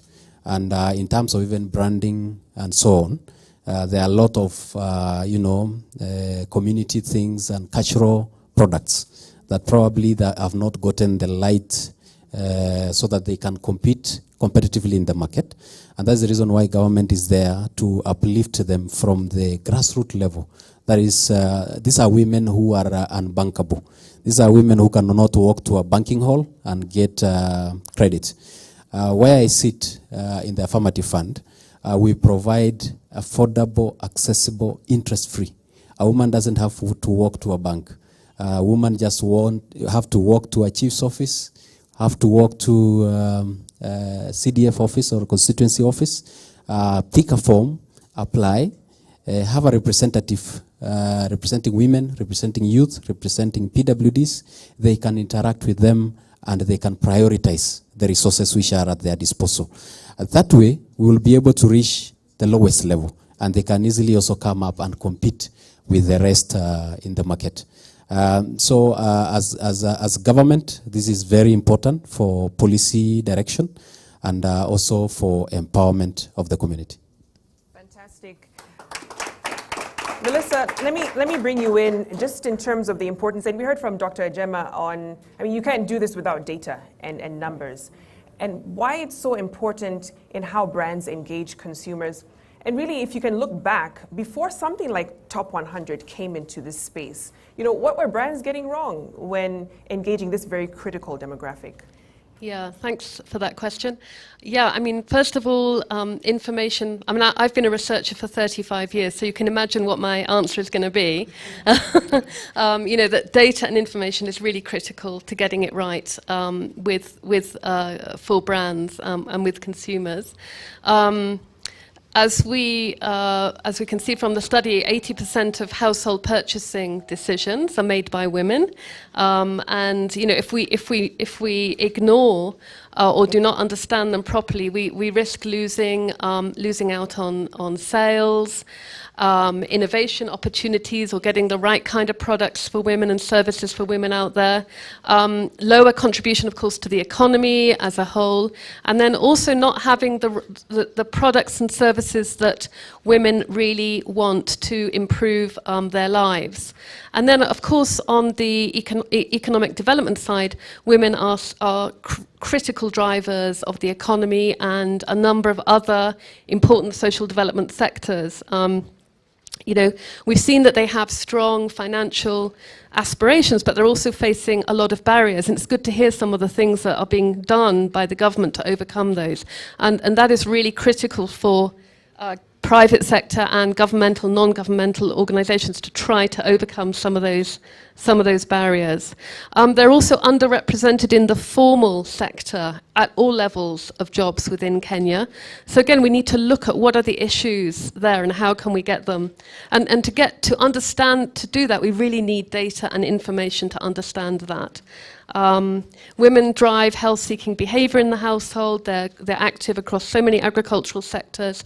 So it's really critical to really understand the dynamics and the changing dynamics of women and how their needs are evolving over time, so that we can inform better brands and products and better policies and programs and activities. So as an example, one of the things we've found from the study is that women in employment actually enjoy the kind of flexible working arrangements that was brought about by COVID. So being able to work part-time in the office, part-time at home, really I think over 70% of women actually prefer that working arrangement because it enables them to balance family with their work obligations. So how can we kind of incentivize the private sector to just be able to extend those kind of arrangements to women over time? So fundamentally, data is absolutely critical to understanding and making the right decisions, not making mistakes and not missing opportunities. So, yeah. No, absolutely. And I want to kind of shift the conversation to ownership. Anna, as I bring you in, UN Women has defined women-owned businesses as a legal entity in any field that is more than 51% owned, managed, and controlled by one or more women, right? And I mean, that is the ideal. We want to see that, more women's names followed by CEO and founder. Yeah. What is UN Women doing to see that become a reality? Okay, can you hear me? Yes. Yeah, okay, great. So thank you for the question, Victoria. And let me start by congratulating BSD Group and Ipsos Kenya on really contributing so much in terms of data availability, information availability on the power that women have. Very much understated in many ways, but I think we are just seeing it on display today. A colleague of mine once told me that in many households, in his household as he was growing up in the village, so they used to own a bicycle. And so it was a very rare asset to own at that time. And each time somebody went to borrow the bicycle, of course the response would come from dad in the family, yeah, that okay, maybe the bicycle is not here, or it's broken, or it needs repair, but that answer would have come from mom, right?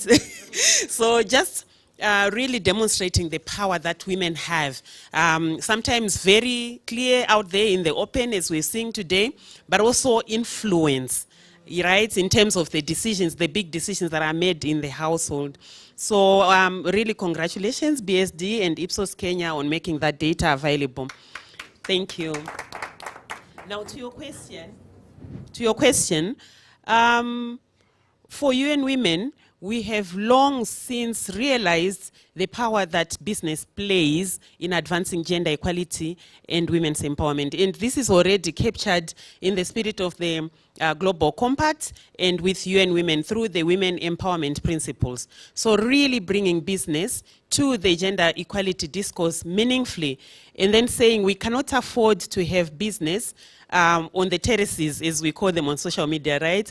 We can't have business on the terraces when we are struggling with removing the needle on that issue of gender equality and empowerment of women. So the Women Empowerment Principles are the vehicle that UN Women and Global Compact use to bring business on board on gender equality and empowerment of women. So for those that perhaps don't know, the Women Empowerment Principles are 7 of them, and they look at issues to do with training of women in the workplace. They look at non-discrimination on all forms, from all forms really of discrimination that it can take in the workplace, including maybe, you know, having women passed over for promotion because of their reproductive roles, or women passed over for training because of their reproductive roles, or perhaps you know that you are a business that is very young people, young women, and you do not, and they are, still very actively in childbearing ages, and you don't have facilities in your workplace to support them to become very productive in the workplace while also balancing their reproductive functions. So childcare facilities. Issues to do with the gender pay gap is still a reality in some businesses today. Right, and we rely on data experts to really expose those gaps that exist so that we proactively work together on that. And then they also, one of the principles is also how we support women-owned businesses. So having very clear targets in terms of how much of your procurement you buy from women. Government has already set the pace with the AGPO, the Affirmative Government Procurement Opportunity. So how is business, how is private sector also following? So we're proud to say that, sorry, before I forget, the issues of gender-based violence, we saw that this really matters to women, right, in their decisions to buy or to prefer one brand over the other. So the issue is we need to see businesses that are proactively addressing gender-based violence within their own institutions, but also responding to the violence that they are seeing in the communities that they serve. So we have shelters, for example, that maybe county governments have put up, but they're desperately in need of, equipment, furniture, and so on. So a business, for me, a brand that says, okay, this is how we're contributing to community by ensuring women have a safe space to hide until the danger is past. To me, that's a business that cares, right? Yes. So as I conclude, I just wanted to say that in Kenya here, we were very encouraged that even as we were introducing the concept of the women empowerment principles, where businesses come up at the highest level, and that is the leadership at the leadership levels, the CEO, they come up to say, yes, we want to be part of this initiative on all of those 7 principles, including where women are located in our business in terms of decision making, how many women sit on our board, right? And how many women sit as executives in our company, right? And not just tokenism, which has been raised many times, but really empowering them and ensuring that they have the tools, the training, the skills to make a difference, right, in their decision-making roles that they have. So all of those commitments that the CEOs would make at the highest level, and then they set their annual targets, and then they report annually on what they are doing. So far we have 50 companies in Kenya that are signed up to the Women Empowerment Principles. Actually, I think we should be doing better, because 50 is just the beginning. We're just beginning to scratch the surface. So I'm actually asking for all of those that are there, that are top 100 brands. So if you are not already connecting with the gender equality agenda, I'm sure you'll be amongst. Can we introduce a category that says the least improved and the least, the most, something like that, really, seriously. So we really see you also meeting us halfway in the work that we're trying to do. Thank you. Thank you. An interesting but maybe controversial suggestion there from Anna, but it will add accountability for the companies, I must add. Let me come to you, Jeff, and you are a repeat offender on this panel. You were here last year, so you do know that local brands got a lot of appreciation last year in the rankings, which is great news when you think about how we want to scale homegrown companies in this country. But how do we actually get them to the level of even being listed on the NSC? I know it's big, but realistically speaking, how do we create that pathway for them to get to that level? Can you hear me? Yes. Awesome, thank you. I think first thing is just to say that the data is interesting. That research, I'm really keen on seeing what influenced the risk around the finances, whether it was a strain on the kitchen budget during COVID, or because that went markedly high. Yeah, on the question you've asked about how do we create the pathway. First of all, let me say this: women are good finance managers, very good financial managers. I think if you look at just the household, there's always some money kept away for a rainy day, and I saw that with my mother. I see that with my wife. They always say that there's no money, but there's really money there. But there's a dislocation. The challenge is men are they're more risk takers. Women are very risk averse. So you find there's more formalization of male-led businesses than women.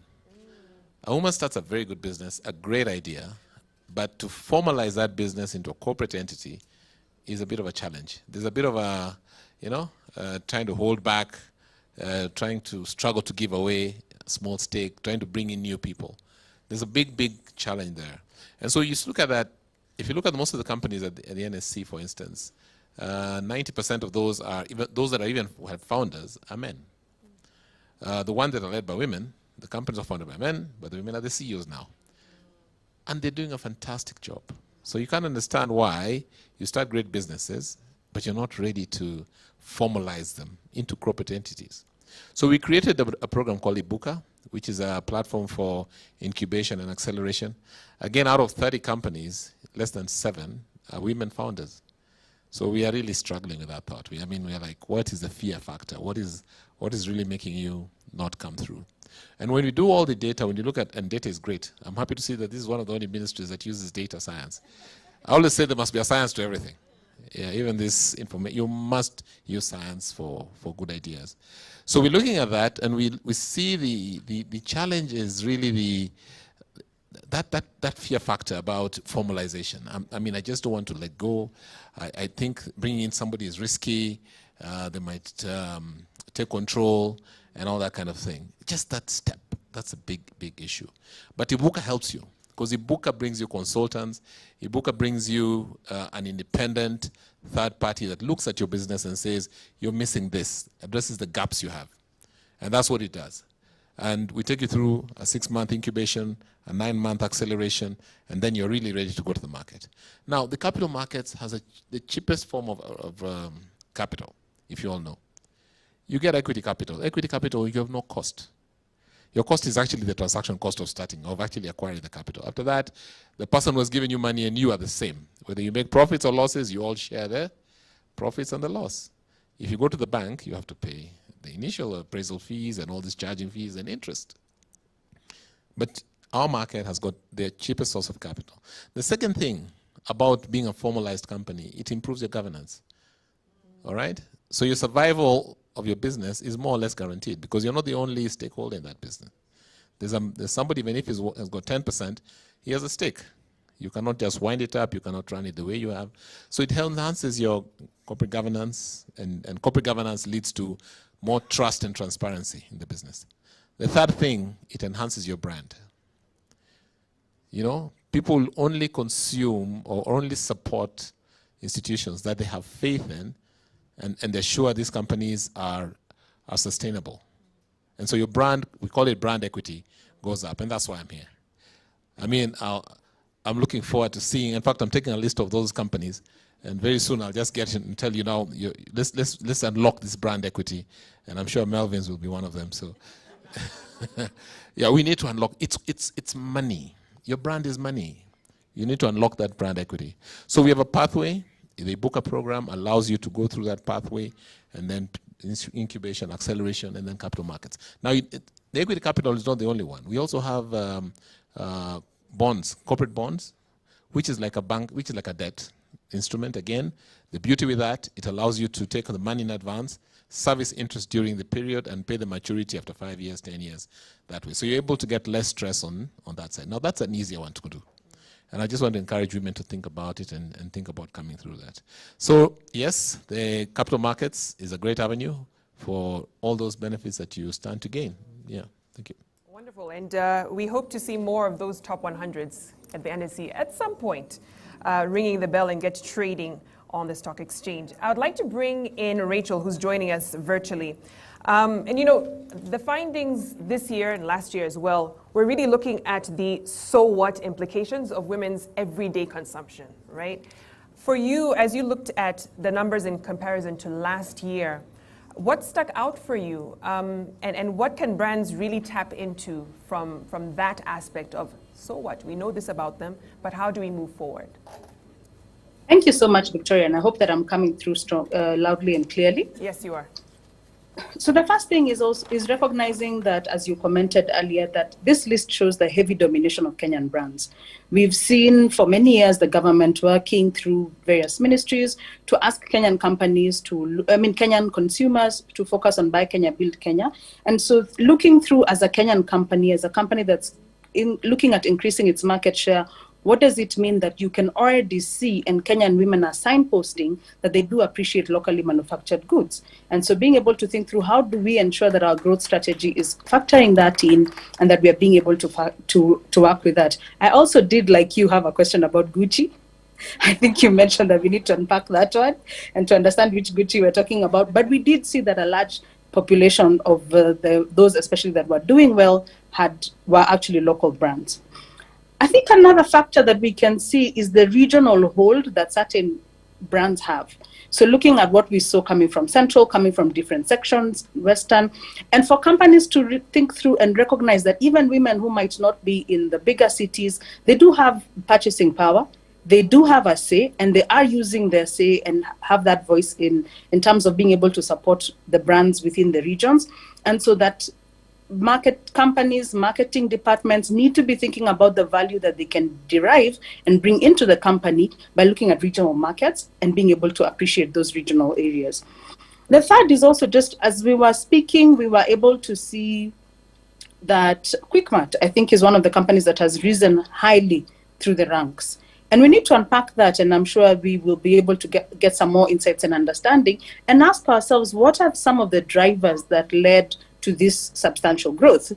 And looking at one, is it an increase in visibility? Are you just more visible to your clients? Are we also looking at the expansion program that we know that QuickMart has been engaging in the last 2 years, but also looking at that expansion strategy has led them to go much closer to their clients, have gone much closer to the areas and the residential areas and other areas where they're much closer to the clients, much closer to the decision makers who are women, and therefore being able to unpack and say, how do I get closer to these clients who are women, who would then be making the financial decisions for me to be able to become, to rise up in the ranks, and also to basically be able to have the financial value that comes out of the fact that women are purchasing my products.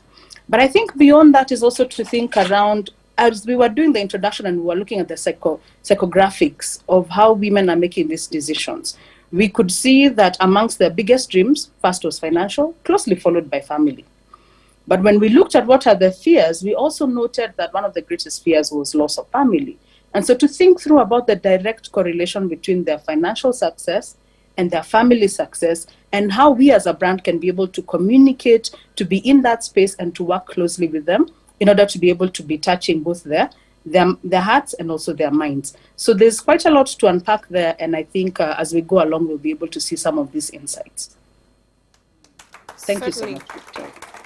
Thank you, Rachel. And we have a question here from Zoom, and I don't know which panelist will want to take a stab at it, but it's a very pertinent one. How are the expected changes on the rollout of the top 100 brands Africa on the economic, social futures of women in 2022 and 2023? So literally asking you to look into your crystal balls to see how these findings will impact the lives of women moving forward. Probably, Rachel, if you want to take that. I'm happy to take that, because so you can look at what determines the future of women, and in terms, so who will be the determinants of what that impact can be. And so the first would be all these questions that we are now tabling before businesses and also before policymakers, that if they're able to take some of the insights that have come out of this research and then be able to apply them into how we are planning. I think Peter from the panel actually mentioned to us earlier about how government plans, including the medium-term plans, those are currently actually ongoing. We are currently developing medium-term plan 4. And so being able to look at how can we infuse some of this learning into our national planning, how are we also rethinking how we are selling the products? I mean, it was really interesting to see increase in banking and insurance as one of the areas where we've seen growth. What does that mean? That women are planning for the future, but women are typically moving into areas where they are looking at the long-term view and not just bread and butter issues. We're now no longer just dealing with the kitchen budget. Jeffrey, that's for you. So we're no longer just dealing with the kitchen budget, but we're looking at long-term planning and being able to look at both banking and insurance sectors. So what decisions will companies make based on this? First, being able to have more female-friendly products. 2, being able to infuse ways of engaging with your products that are friendly to women. We talked about the value that we've seen that women have derived from the work from home scenario that was created by COVID-19. How can you make it easier, cheaper, and potentially less transaction consuming for women to actually access the products that you're producing? And so these decisions will actually help to change how policymakers and also market leaders are engaging with women. But I think more importantly is the recognition that women have a voice, that we are not going to see the recognition that women have a voice, the consistency of engagement with women as consumers, consistent engagement with women as leaders, creating more space. It does have an impact on our psychosocial considerations, even as we're thinking around, who do I want to put on my board? I know women are important, therefore I should. Who do I want to put in my management team? I know that women will help me to have women-friendly products, so ensuring that I'm doing all of that. So we do see that such surveys, the visibility of such of women as consumers and as purchasers really does increase even the consideration that is given to them in how we manage and how we grow our economy. So I think that it definitely portends a better future for women in the coming season. And speaking of future of women, I have to read out this statistic. It was really jarring. By 2028, women will be responsible for 2/3 of worldwide spending. And, you know, Flora, for you as a brand, as a manufacturer, how do you begin to even tap into that potential? I mean, you already got me with the mint and the hibiscus. But, you know, what more would you see as opportunities for tapping into that potential of spending among women? I think rule number 101 in business is know your target market. So right now, if you know the woman is the target market, what are you doing? And a story is told of the vehicle, you know, a personal vehicle. How it began, it had, you know, a typical, just a seat, and then it had the sun visor for the man, and they had the sun visor for the woman. The woman had the mirror. This other side never had a mirror. But today, you're tending to find all vehicles put mirrors on both sides. Why? Because now they realize the purchasing power of a woman buys her own car. So you can see a lot of evolution has been happening, and even for me and my brands, that's one of the things that we make happen. So it's going to be design thinking with the woman in mind, meaning you have to have a diverse team. You know, when you're doing your design thinking, don't imagine you're going to do it with the CEO or with a young team or an old team. The wider the diversity, the more likely you're going to get you to take your hibiscus tea. So striving for gender balance. I think another one would be just, you know, influencers. Women are brilliant influencers. And women like a good story. So today in our brand, I mean, yes, I love mentoring women, but it is also something that just attaches the hearts of women, you know, because you're helping them, you know. So, and then when you touch one tech speaks to another one. I'm sure that's how we've seen so much on health. Really, let's be real. These guys don't spend a lot of money on marketing, on branding. Huh? So, Keriaine, where I come from, Keriaine health, whatever. No. But they touched emotionally, they touched a woman. So I think that's another thing the brands are going to do. And I think there was a slide that said we focus a lot on functional as opposed to emotional. So we are going to have to change the way we design our marketing strategies. Stand for something. Brands cannot just be just who I am. I'm selling a car and that's what I'm going to whatever. And that's why you're seeing brands now starting to create, you know, to follow something, you know, whether it's promoting an SDG on gender, whether it's planting trees. Women do like to go beyond just the functionalities of a brand. Add value. When we are creating products, you've got to add value, especially today. A woman is multi-skilling. You know, we are at home. What can you do to be able to speak to that? For example, I'll give you an example. When I was starting my brand, somebody said, "Oh, but we have ginger, and then we have tea. We make that at home. So why do I want yours?" But all of a sudden, time is not on our hands. So buy a brand that has combined them, and this is we're going to see more and more of that. You know, we might package our hibiscus and mint, just for you. And I think engaging consumer, engaging that woman more, so that you know what she wants, so that you can create products for her. So I believe. Fine. There's another one. Avoid stereotypes and making assumptions. When it's a woman, paint it pink, and it will work. No. I think we've gone beyond that, and because right now it's beyond the kitchen budget. It's now women are bringing serious agendas to the table. So I think let's not assume the woman. Service. I think there was somebody who mentioned it earlier. Today, if you sell a product and a woman reacts very quickly, very quickly you find the brand reacting, because women are sensitive to service delivery. A man will probably buy something, take it home, somebody says it doesn't work, they don't even remember. First, they can't remember what they paid for it. They can't remember where they bought it. But women are very, very particular with their spending. So service is going to be a key differentiator in delivering of our products and services. Thank you. Wow. Fantastic insights and tips, Flora. Thank you. Peter, let me bring you in on a stat, though I know the Kenyan government is really trying in this area, and that is Procurement. And globally, women-owned businesses secure a mere 1% of procurement government contracts. And this, of course, is suggesting there's an issue with the procurement systems in our governments. The Kenyan government noticed this and decided to put in ACPO and other initiatives. But do they work? You know, are they yielding enough fruit to see these women-owned businesses elevate and scale? Thank you for that question. And with the initiative of the government to empower women, and AGPO being one of the programs, and the reservation, and I know maybe the challenge in terms of meeting the numbers per institution. When we look at even the economic survey of what has been achieved in terms of how women have accessed procurement opportunities in government, and quite a number, or let's say slightly above average, has been taken over by women. For instance, out of the 26 billion, which, for example, for last financial year, around 13 billion went to women. This has been growing from every year. And this has really improved in terms of business performance by women.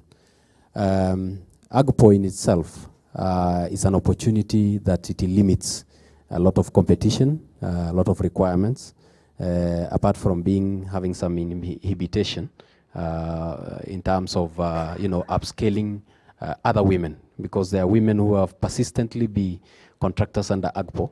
But you see now, when you have benefited, you need to roll over to the next level so that we can be able to pick other women at another level. That is some of the challenges the government is looking at, and how best can we address. Also, the issue of information is also a challenge in terms of ensuring that women outside there are aware of those opportunities. And another aspect is about funding. We can see growth, because where I sit as an affirmative fund, out of the 31 billion which has gone to vulnerable groups, 28 billion has gone to women. That is quite a substantial amount, which has really assisted them towards servicing these AGPO contracts they get from both county government and national government. And mostly with the challenges of payment of those contracts, women have really benefited a lot. In fact, even in terms of LSO and LPO financing, which provide us affirmative funds. For instance, women were able to access about 93 million in terms of, for last financial year, in terms of LPO, LSO financing. And also in terms of capacity building.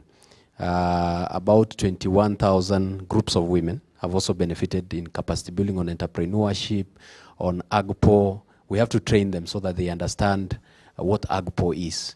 And I know a lot of work needs to be done so that to reach so many women out there so that they can participate in business. Another aspect is about linkages, networking, and standardizing their products. This is also quite a challenge, but as affirmative funds, we have also worked through with the women to try and train them to understand the importance of well-performing business. How will we know that, for instance, if it is Omo, how can we do like the local soaps they do at the village level? How do we make it a brand that it can sit in a supermarket? So we work with them in that training. We bring the experts from Kenya Bureau of Standard so that they can understand how they can improve their product so that they can be in the shelves. Lastly is about marketing, which is also quite a challenge, but we are working together with women and try and market some of their products. Producing it is one aspect, marketing it is another aspect. And as far as we have given them finances, sometimes we get challenges for them to repay these finances. So we try and engage them in these trade fairs, exhibition, use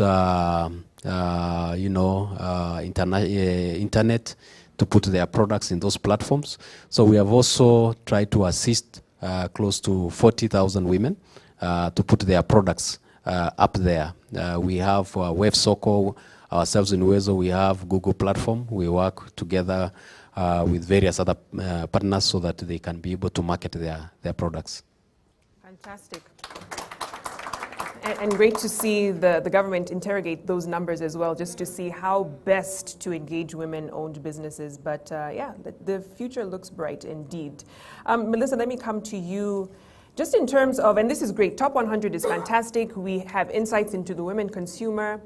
But I'm sure there's still opportunities and information gaps that are missing, you know, that we can try to plug in the future. What do you see from your research perspective that we can still address? Yes, thank you for that.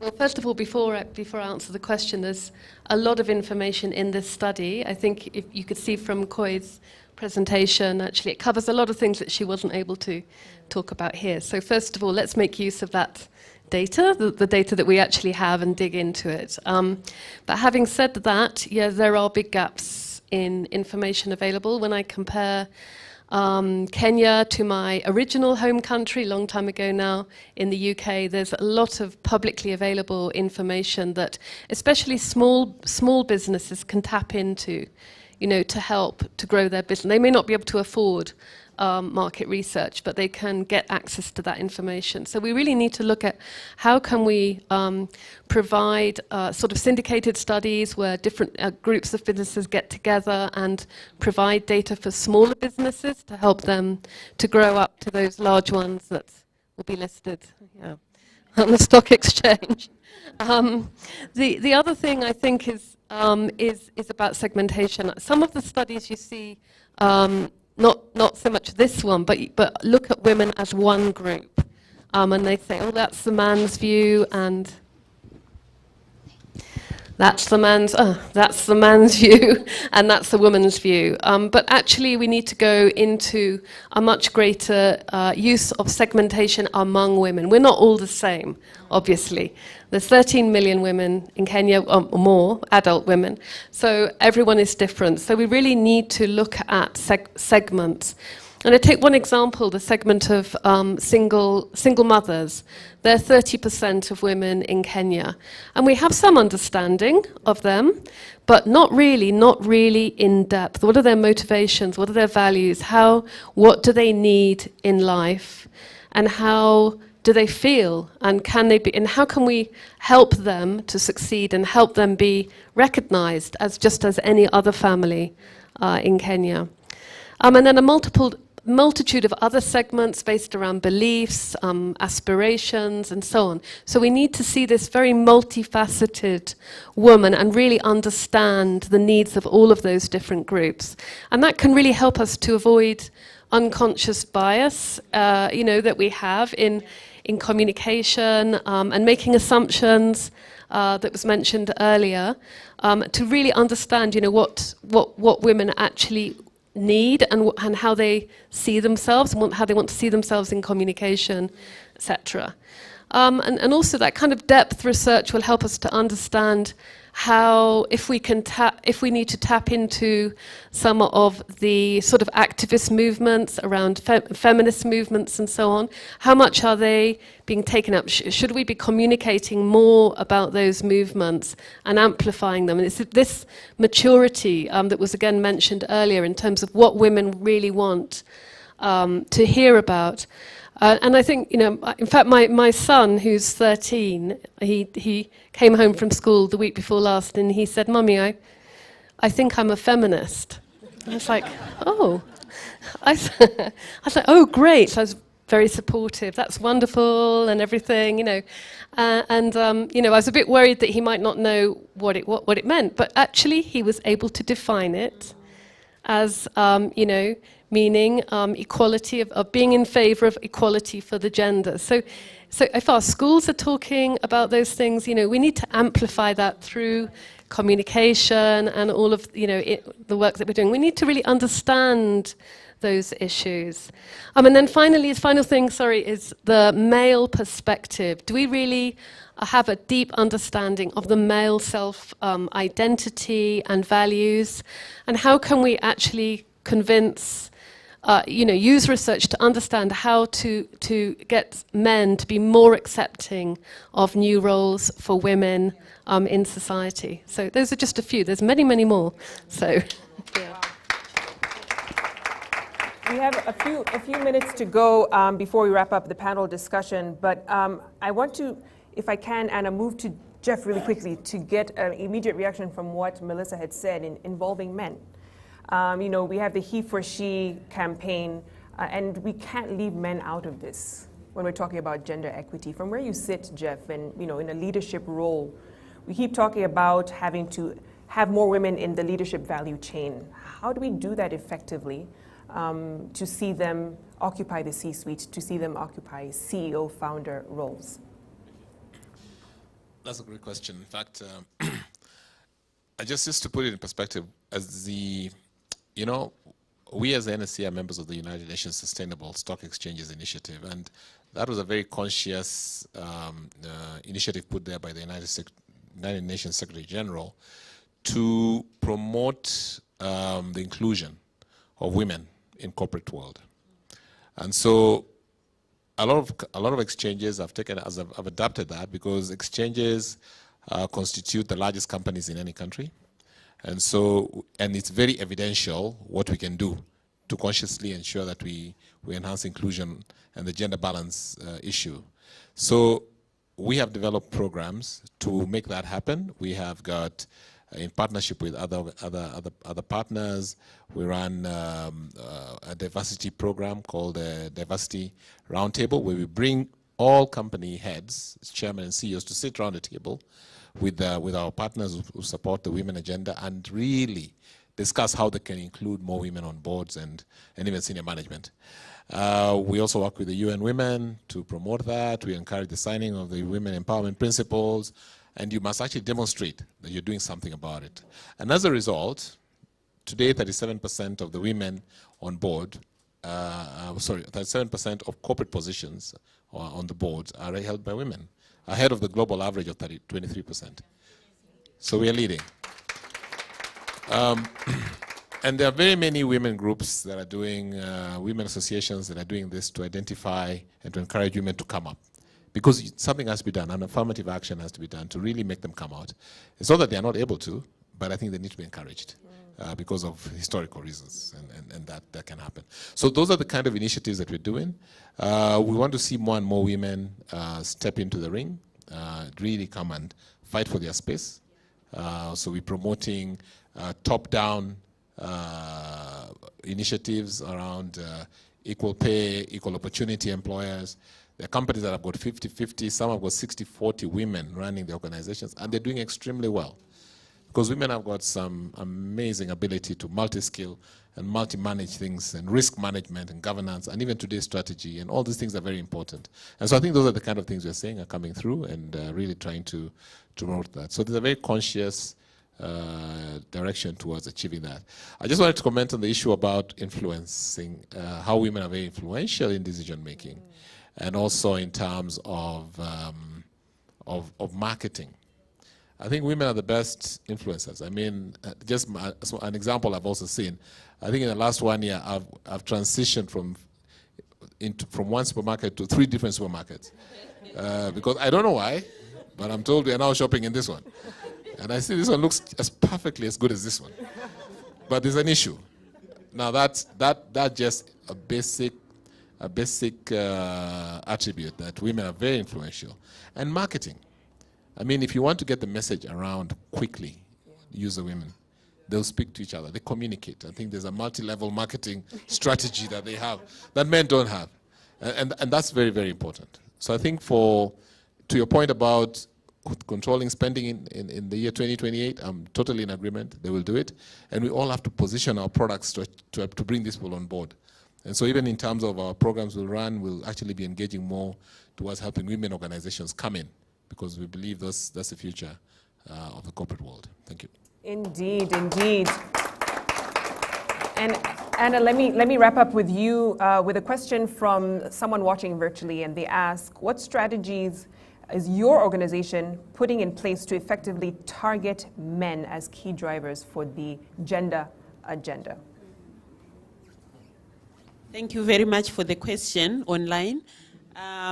So just allow me just briefly before I take the question, just to highlight also the power of this research in terms of seeing where the decision making power lies in the influence, but also to caution against then, you know, the gender stereotypes that we are running away from, right? So we are pushing for the positive power that women are being shown through this research to have, right? So different people can choose to use this research differently. And we are all pushing for the positive use of this that advances the power that women have and works in partnership with women to keep advancing that power. So what I'm talking about here is, for example, some stereotypes that we have seen in advertising, for example, because now we know the power that women have in decisions and in influencing where to shop and what to shop on. Then we are very cautious that we should not see a regression in terms of some issues that we have long since abandoned, like, you know, gender roles that have kept women out of the public space for the longest time, or perhaps advertisement that objectifies or sexualizes the bodies of women and so on. Thank you. And just to mention, therefore, that we do have the initiative called the Unstereotype Alliance. So Kenya happens to be one of 2 countries in the African continent that has a Kenya chapter, a national chapter on unstereotype. On unstereotyping in advertising. And here in Kenya, it's led by Safaricom, which happens to be also the global vice president of the initiative at the global level. And we do have 5 members so far that are fully signed up to be members of that community that ensures that we don't perpetuate gender stereotypes through our advertising and in our communication. And these are Safaricom, as I mentioned, the East African Breweries Limited, EABL Diageo, Unilever and Kantar. And we also have allies that are not yet paid up members, but they've committed to paying up. And these are the African Women Entrepreneurship Program, Marketing Society of Kenya, Kenya Association of Manufacturers, and Marketing Africa. So also encouraging all of you that are here that this is a worthwhile initiative to be part of, so that you become aware of some of those biases that you were not aware of, and then you do away with them, so that we work together with the objective of a research like this to advance the power that women have, right? Thank you. And secondly, I just wanted to also say that, so for us from UN Women, we are also looking at, okay, here is all the power that we have in deciding where to shop, what to shop, when, how frequent, and all the things that she outlined. Karaoke, yes, Koi outlined, but we don't end them. We are also looking at the power, therefore, that women have to influence other layers of decision making, and that's in politics. So we are in that season where we're also saying, hey, no more should women continue to work behind the scenes, influencing things behind the scenes. You know, we want women to be in the forefront. We need the experience that women have leading the corporate sector, as we've seen you do. We need the expertise that you have. We need the wisdom that you have in terms of informing and influencing decisions. So we need that also applied in the political space. And so therefore, hoping that you use the economic voice you have to also influence and be on the table where decisions are being made politically. Now, sorry, I know maybe one question, 1 minute, the question that you raised about how UN Women is working to ensure that to target men, yes. So I think he is one of our witnesses here. So we do have the he for she strategy that we use to say that we need men like your young feminist son to be on board as allies for women on this journey. We don't need to work with men in competition. We're not striving to be men. We are striving for equal opportunities as men, right? So how do we do that? We bring men on board. Because if the men are not on board, you know, it will always be like fighting against the currency. So each little step you make, be assured of 10 steps back, right? So we don't want a journey that will take 1,000 steps when it could easily take 100 or less, right? So that's how we bring men on board through the he for she strategy, but also targeting them young, right? Because as they say, you can't teach a dog, an old dog, new strategy. Yeah, sometimes it's really hard, you know. Sometimes you really see, okay, here now maybe what part of my terms of reference am I referring to? Because I really need all the energy I can get to engage this patriarch in front of me, right? But we are very encouraged that some are coming on board and really running with the agenda, but we also need to start young. So to all the men, all the women, I know many people would say, all the women, you know, how are you raising your sons? But I'm saying all the men and all the women in the room, how are we also raising our boys, our girls to be champions of gender equality, to believe in equality of the sexes, and to believe in the removal of barriers. So it's really at multiple levels, which I cannot go through in the short time that we have today. Thank Fantastic. You. Thank you so much. One more round of applause for my panel. Amazing insights. I'd like to call on the team. We have Memento, just to appreciate you for your time and sharing your insights. We do not take this for granted at all. And just getting our minds thinking, the gears in our minds turning as we think about how to engage women consumers and empower them further. You can bring the gifts over. Wonderful. One more round of applause for the panelists. And I'd request if you make your way just in front of the stage as we present the gifts as well. Thank you, thank you, thank you once more for your contribution today.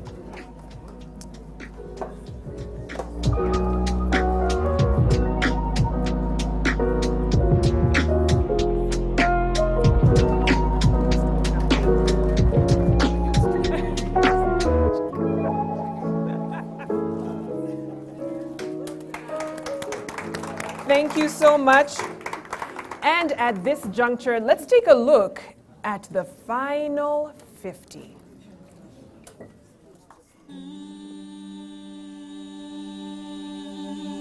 Progress is a currency measured by the actions we take and decisions we make. Over the past 125 years, we have built strong foundations and developed strong bonds that have lasted for generations.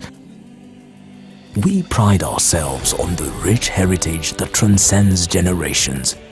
Our wealth of experience has seen us break new grounds and reach greater heights, making us a regional powerhouse that is robust and financially stable to support our customers and stakeholders. Over the years, KCB has grown and spread its wings into Tanzania, South Sudan, Uganda, Burundi, Rwanda, and Ethiopia. By embracing technology in an ever-changing world, we connect people with life-changing opportunities which in turn transform lives and secure livelihoods. We believe in opening doors to enable a financially inclusive society that sees everyone achieve their dreams regardless of status.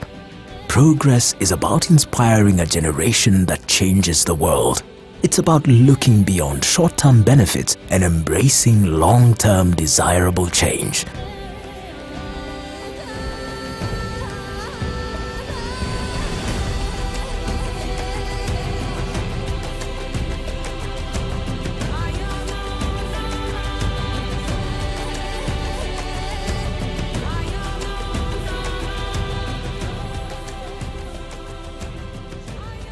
Our roots may be regional, but our vision is to drive growth that influences global agenda, making us the undisputed leader. Beyond banking strategy is based on 4 main priorities. And the first one is, putting the customer first with what we call as leading customer value propositions. And the second one is really getting a step change in our own efficiency and productivity across all our different businesses. The third one is about becoming a digital leader and also being able to drive digital to the core in our operations. And finally, we want to be able to scale the reach of our regional businesses, and that is businesses outside Kenya. We believe in simplifying progress for everyone that enables them to go ahead in line with our purpose-led vision.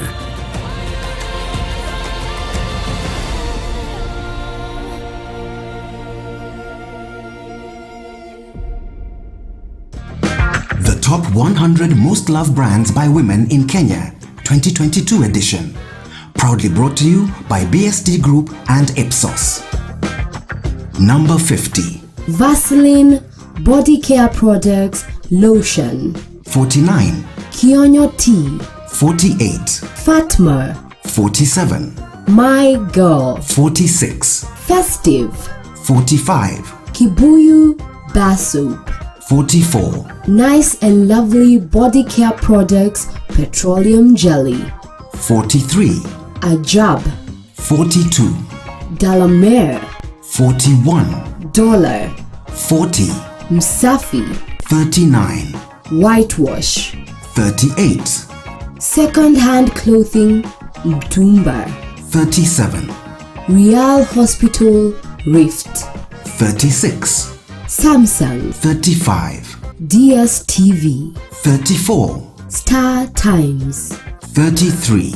Omo Home Cleaning Products Detergent. 32. Broadway. 31. Family Bank. 30. LG. 29. Ketepa. 28. Ariel. 27. Raha Premium. 26. Dettol.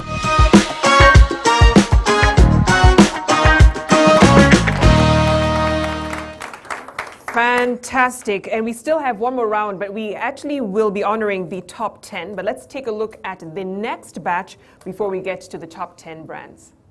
The Top 100 Most Loved Brands by Women in Kenya, 2022 edition. Proudly brought to you by BSD Group and Ipsos. Number 25. Eden Tea. 24. Toyota. 23. Nivea Body Care Products Lotion. 22. Fanta. 21. Sun King. 20. Menengai Home Cleaning Products Bar Soap. 19. Amara. 18. Senegal. 17. Geisha. 16. Quickmart. 15. Vaseline Body Care Products Petroleum Jelly. 14. Cabras. 13.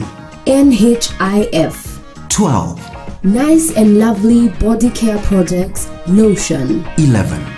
Soft Care Sanitary Product.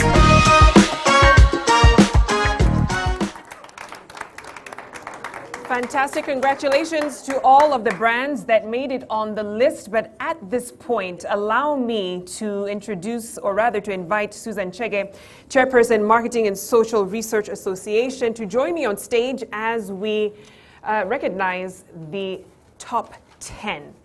Is Susan here with us? Fantastic.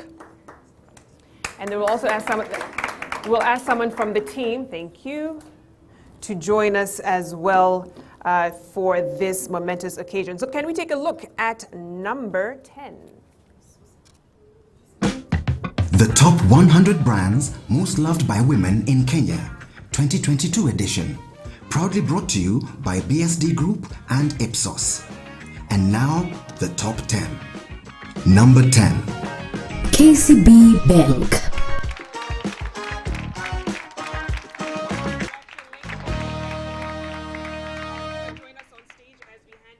The certificate and awards to KCB. Congratulations are in order. Thank you. And a representative from the bank as well. So you can take center stage. Nice. Photogs, take position. Congratulations once again for KCB Bank. Congratulations are in order. Wonderful, wonderful. Position number 10. KCB Bank, most loved by women in Kenya. Congratulations, congratulations Thank you, and congratulations. You may take your seat. Thank you, Eva, and KCB as well. All right, I'd like to call on Dr. Wilfred Marube, CEO, Keproba, to join me on stage as we award the next winner, position 9. Dr. Marube, if you are in the room, kindly join me. All right, let's call on Peter, our panelist from Wezo Fund CEO, to join us on stage as we honor position number 9. Can we take a look at that?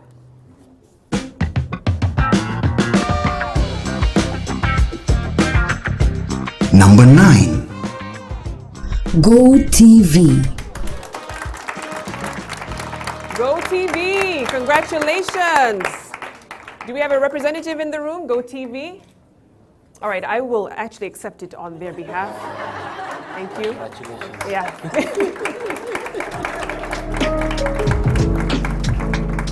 Please note, I still work for Royal Media Services.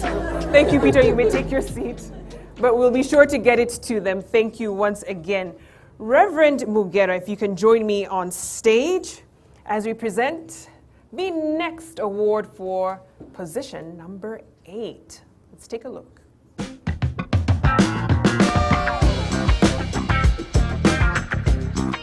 Number 8. Naivas. Naivas! Congratulations, congratulations. Anyone in the room? Flora, thank you so much. After all, your products sit on their shelves. Very fitting, very strategic. Congratulations to Naivas. Certainly, congratulations in order for the team there as well. Round of applause again. Thank you. You may take your seats. Thank you once again. Dr. Carol Ajema, kindly join me on stage as we award position number 7.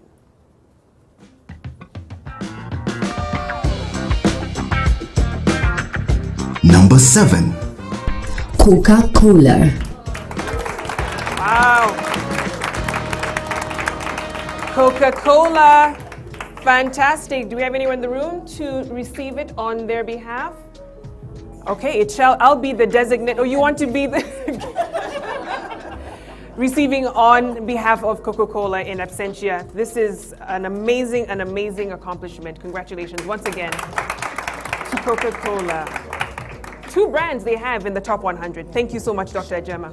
Wonderful. And calling Melissa Baker to join me on stage as we award position number 6.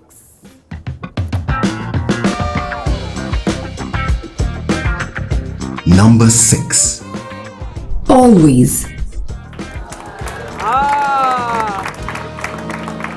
A very key item for women, always. Procter & Gamble, congratulations are in order. We will receive in absentia once again.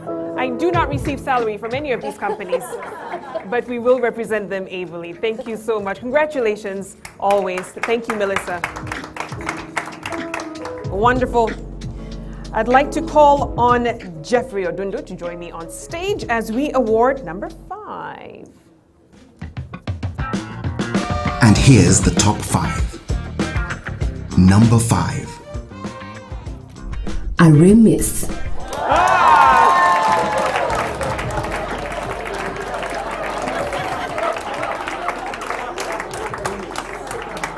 Aramis, I mean, from the resounding reaction from the women in the room, there is no doubt as to whether they got into this position. Congratulations once again, Aramis.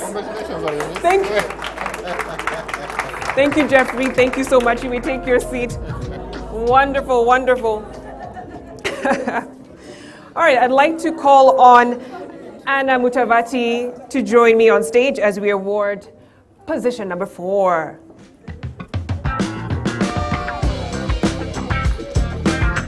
Number 4. Equity. Wow. Congratulations, Equity Bank. And I can see we have a representative coming on stage. Wonderful, well-deserved. Equity Bank doing phenomenal work in the financial sector. and reaching various groupings. Congratulations. Thank you. You may have your seats. Congratulations, certainly in order. I would like to call on Ms. Flora Mutai to join me on stage once again as we award position number 3.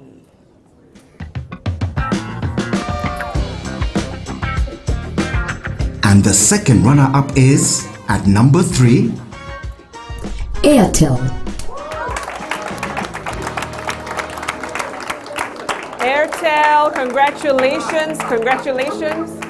Number 2, wow. Congratulations once again to the telco. Clearly resonating with the female consumer. Wonderful, wonderful. Thank you so much, Flora. Thank you. You may take your seat. All right. And I'd like to call on Chris Givaiga to join me as we award number 2.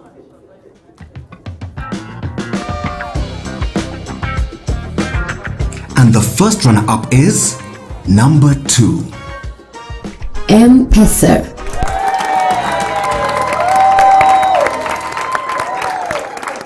Congratulations. Safaricom. Well deserved.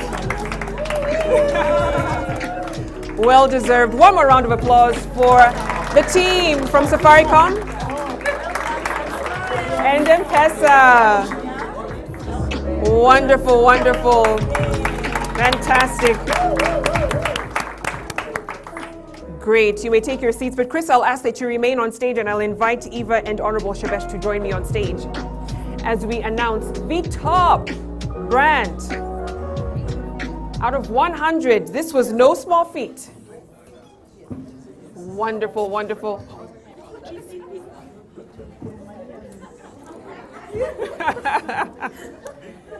Very deserving, yes. The weighty one goes to the top contender. As we wait with bated breath to know who is in position 1.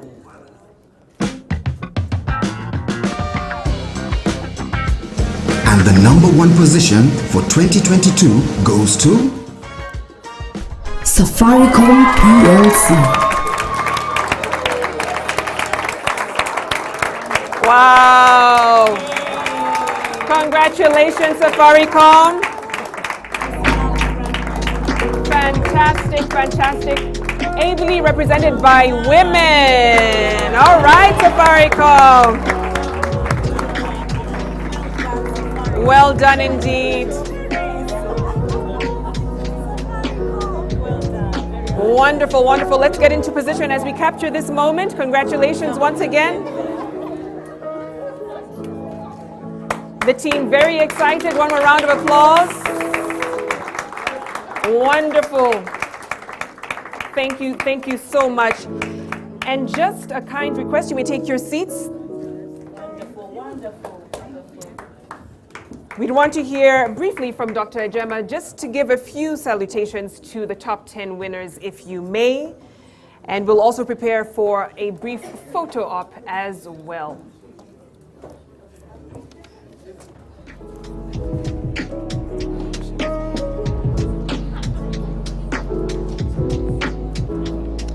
A round of applause to all the farms. And we've heard of some brands that I've never heard of. And you've realized the women have a different definition of a product.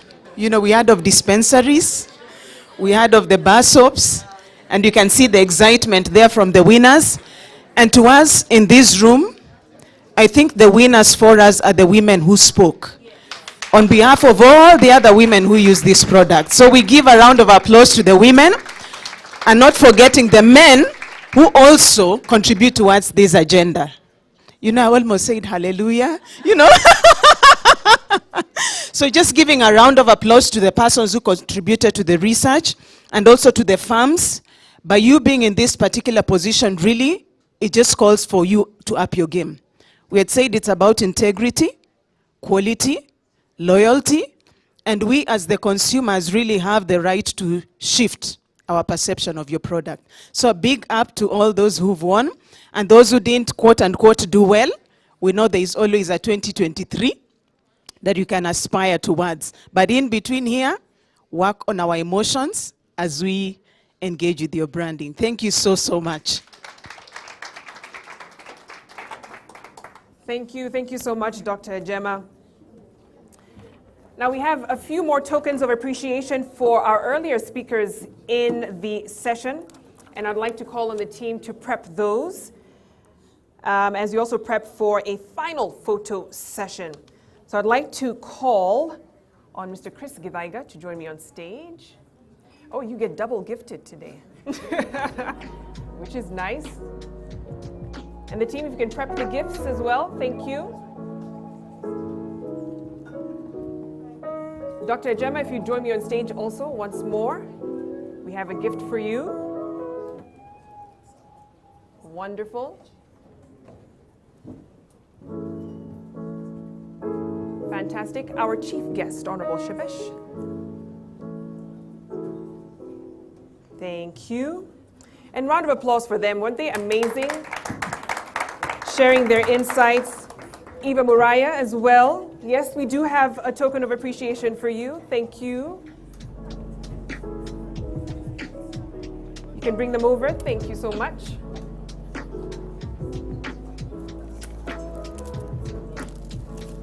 We hope you enjoy. Thank you so much, Honorable Shebesh. Thank you for gracing this occasion. Much appreciated. Thank you, Dr. Gemma. Thank you, thank you. Wonderful. One more round of applause for our speakers today. We really appreciate your time, insights. Thank you so much.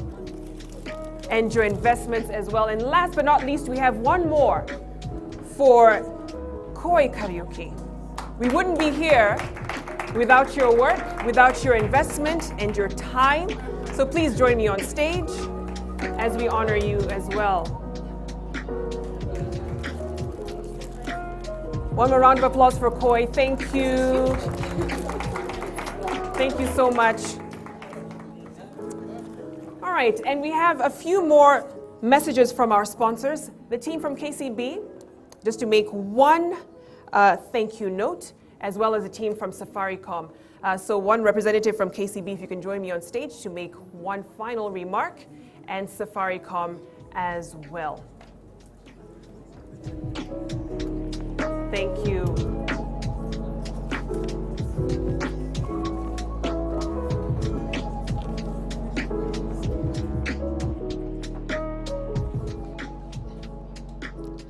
Good evening, everyone. I hope we all enjoyed ourselves.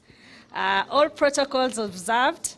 So indeed, as KCB, we are delighted to congratulate BSD and Ipsos for launching the second edition of the top 100 most loved brands by women in Kenya. As you are aware, KCB is East Africa's largest commercial bank, and we do operate in 6 other markets. And we are in Kenya, Tanzania, South Sudan, Uganda, Rwanda, Burundi, and we have a representative office in Ethiopia. So the timing of this launch is also right, coming on the backdrop of International Women's Month celebration in this month, against the theme of breaking the bias. So as KCB, we're excited to be part of this partnership that is well aligned with Sustainable Development Goal number 17 on partnership for the goals. As a purpose-led organization, we believe that positive impact on women and special interest groups through financial inclusion, gender sensitivities, sustainable financing, and a holistic stakeholder engagement will enable improved lives of women across the economic strata. The data that has been presented to us today will also enhance our understanding of the demographics and areas of improvement for women products, services, and also causes that we need to support, and therefore internalize these findings for the betterment of our customers in decision making. In KCB, the women proposition for customers, our KCB Women in Leadership Network for internal employees, supply chain and procurement, KCB Foundation, have all aligned the objective to support women through capacity building, credit access, allocation of business and competencies in their skills so that they are not missed out on any opportunities that comes along. These are well documented in our annual sustainability and integrated report that provides a full brief on what are some of the areas that we have seen progress in. With those brief remarks, I would just like to thank the organizers tonight for giving us such a wonderful time and for the data provided, and we look forward to collaborating with you in the areas of research and data collection in the year 2023. Thank you. Thank you from one of our key sponsors, KCB, now inviting Safaricom to make their remarks.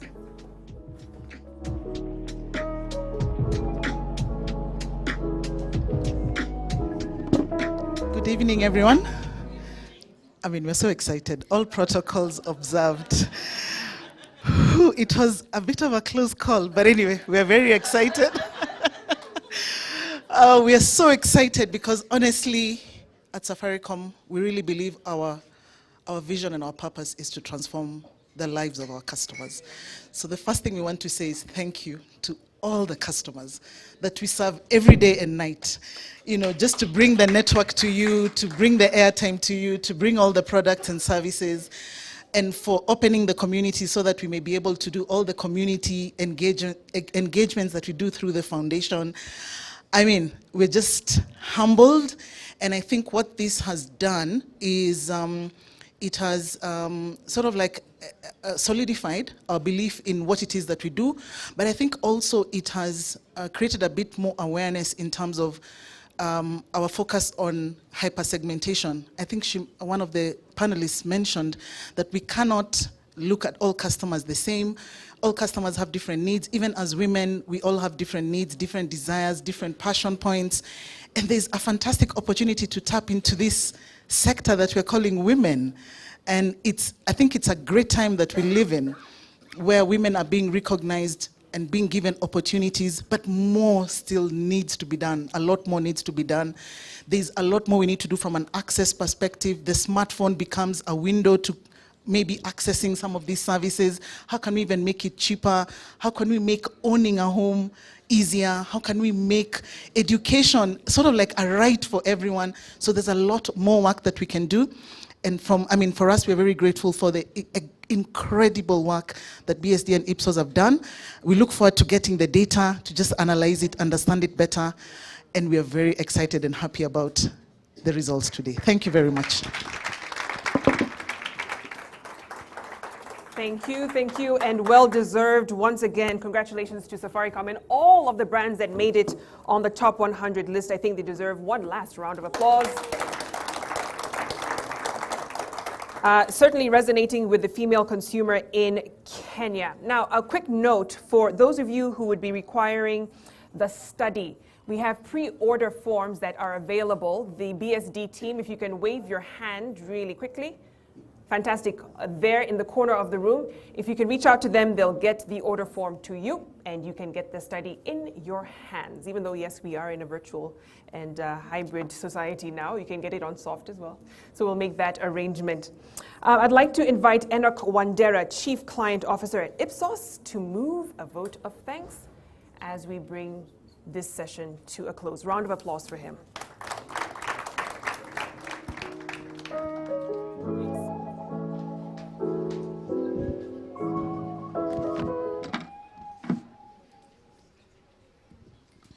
Good evening, everyone.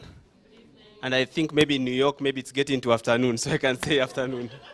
Yeah. So I don't know who has had fun like I have. The last 2 hours, 3 hours, it's been a lot of fun. And in my day-to-day work, I sit and listen to clients and try and synthesize some of the things that they are saying into questions or ideas. And as I was sitting there, I was listening to every speaker, from the keynote speaker to Eva's speech, to Chris's speech, to the panelists, everyone. And there are only 3 things that came out for me which I'm saying we should carry out of the room today, the 3 I's. One is the insights. Number 2 is influence. I heard about influence, both in the public sector and the private sector. And then the last one is impact. So impact is, again, both sides. And impact for us, I think, from this study, is about impacting livelihoods. And livelihoods will eventually, through the women that we've had, their influence, will impact livelihoods, and obviously at the end of it, impact the society and nationhood. So from politics to economics to social, everything. So thank you very much for the day, for the evening. Take away the 3 I's. So before I go through the list of the vote of thanks, I think first of all we must thank Victoria Rubadiri for keeping us alive and giving us all the fun. Secondly, I think Reverend, I don't know that she's still in the room, but for leading us and keeping us in front of God first, and you've seen the success of the day. And then, of course, all of us, both here and those who have joined us online, we thank you very much for your attention. Special thanks to our guests today, starting with Honorable Shebesh, Dr. Ajema, thank you very much for your very inspiring thoughts. We had a whole list of panelists. Jeff, thank you very much. Flora, Anna, Melissa, Rachel, and Peter. Your thoughts were quite interesting. Madam Verity Mganga, thank you for your opening remarks. And then, of course, the one who had the server, Madam Sava, Koi Kariuki, thank you very much. She did not even sleep last night. It was like hours and hours and hours crunching the numbers. Thank you very much. We appreciate you. And of course, for your very, very, very well elaborated presentation. Our sponsors for tonight, Safaricom, thank you very much. And congratulations. KCB, well done. Thank you very much. We also had online partners, Dr. Manu Chandaria, Dr. Jemai Manjoki, we appreciate them. Now to the logistics. Protel Studios, they are the ones who have made the day possible through the very good sound. Everything went tip-top. You know, when you are coming to such an event, you're always like, yeah, but everything went on. In fact, when we were calling the online panelists, I was crossing my legs, my fingers, everything. But everything came spot on. So thank you very much to that. Generally, BSD team, Ipsos team, fantastic. Yeah?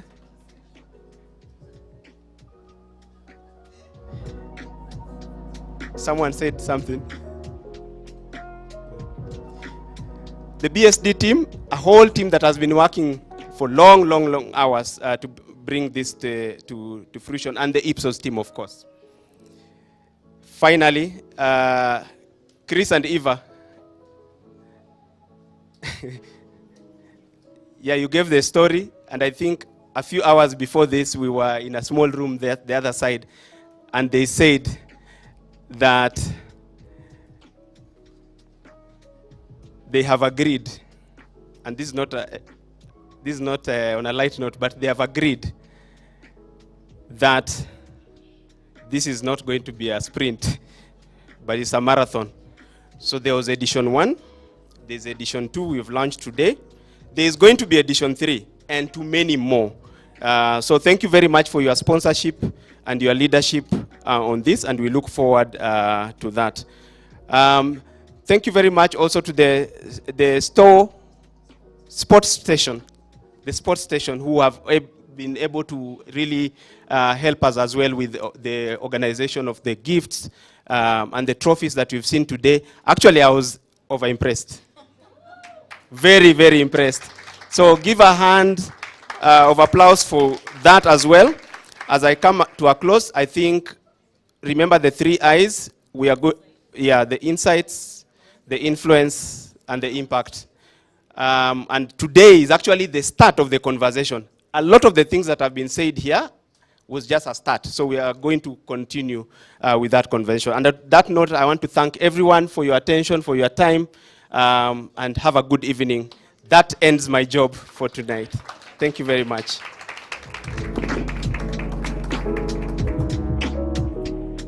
Thank you, Enoch. One more round of applause for him. And capturing everyone involved in your vote of thanks. And this brings the session to a close. My goodness, 3 hours. Team New York will hand the baton to you because we're going to bed. It has been an absolute honor and pleasure being your MC and host today. Thank you so much. And I would encourage you to stay. We have some refreshments, open bar, so we can enjoy and network and hopefully see each other next year, right here for the top 100. Have a lovely evening. Good night.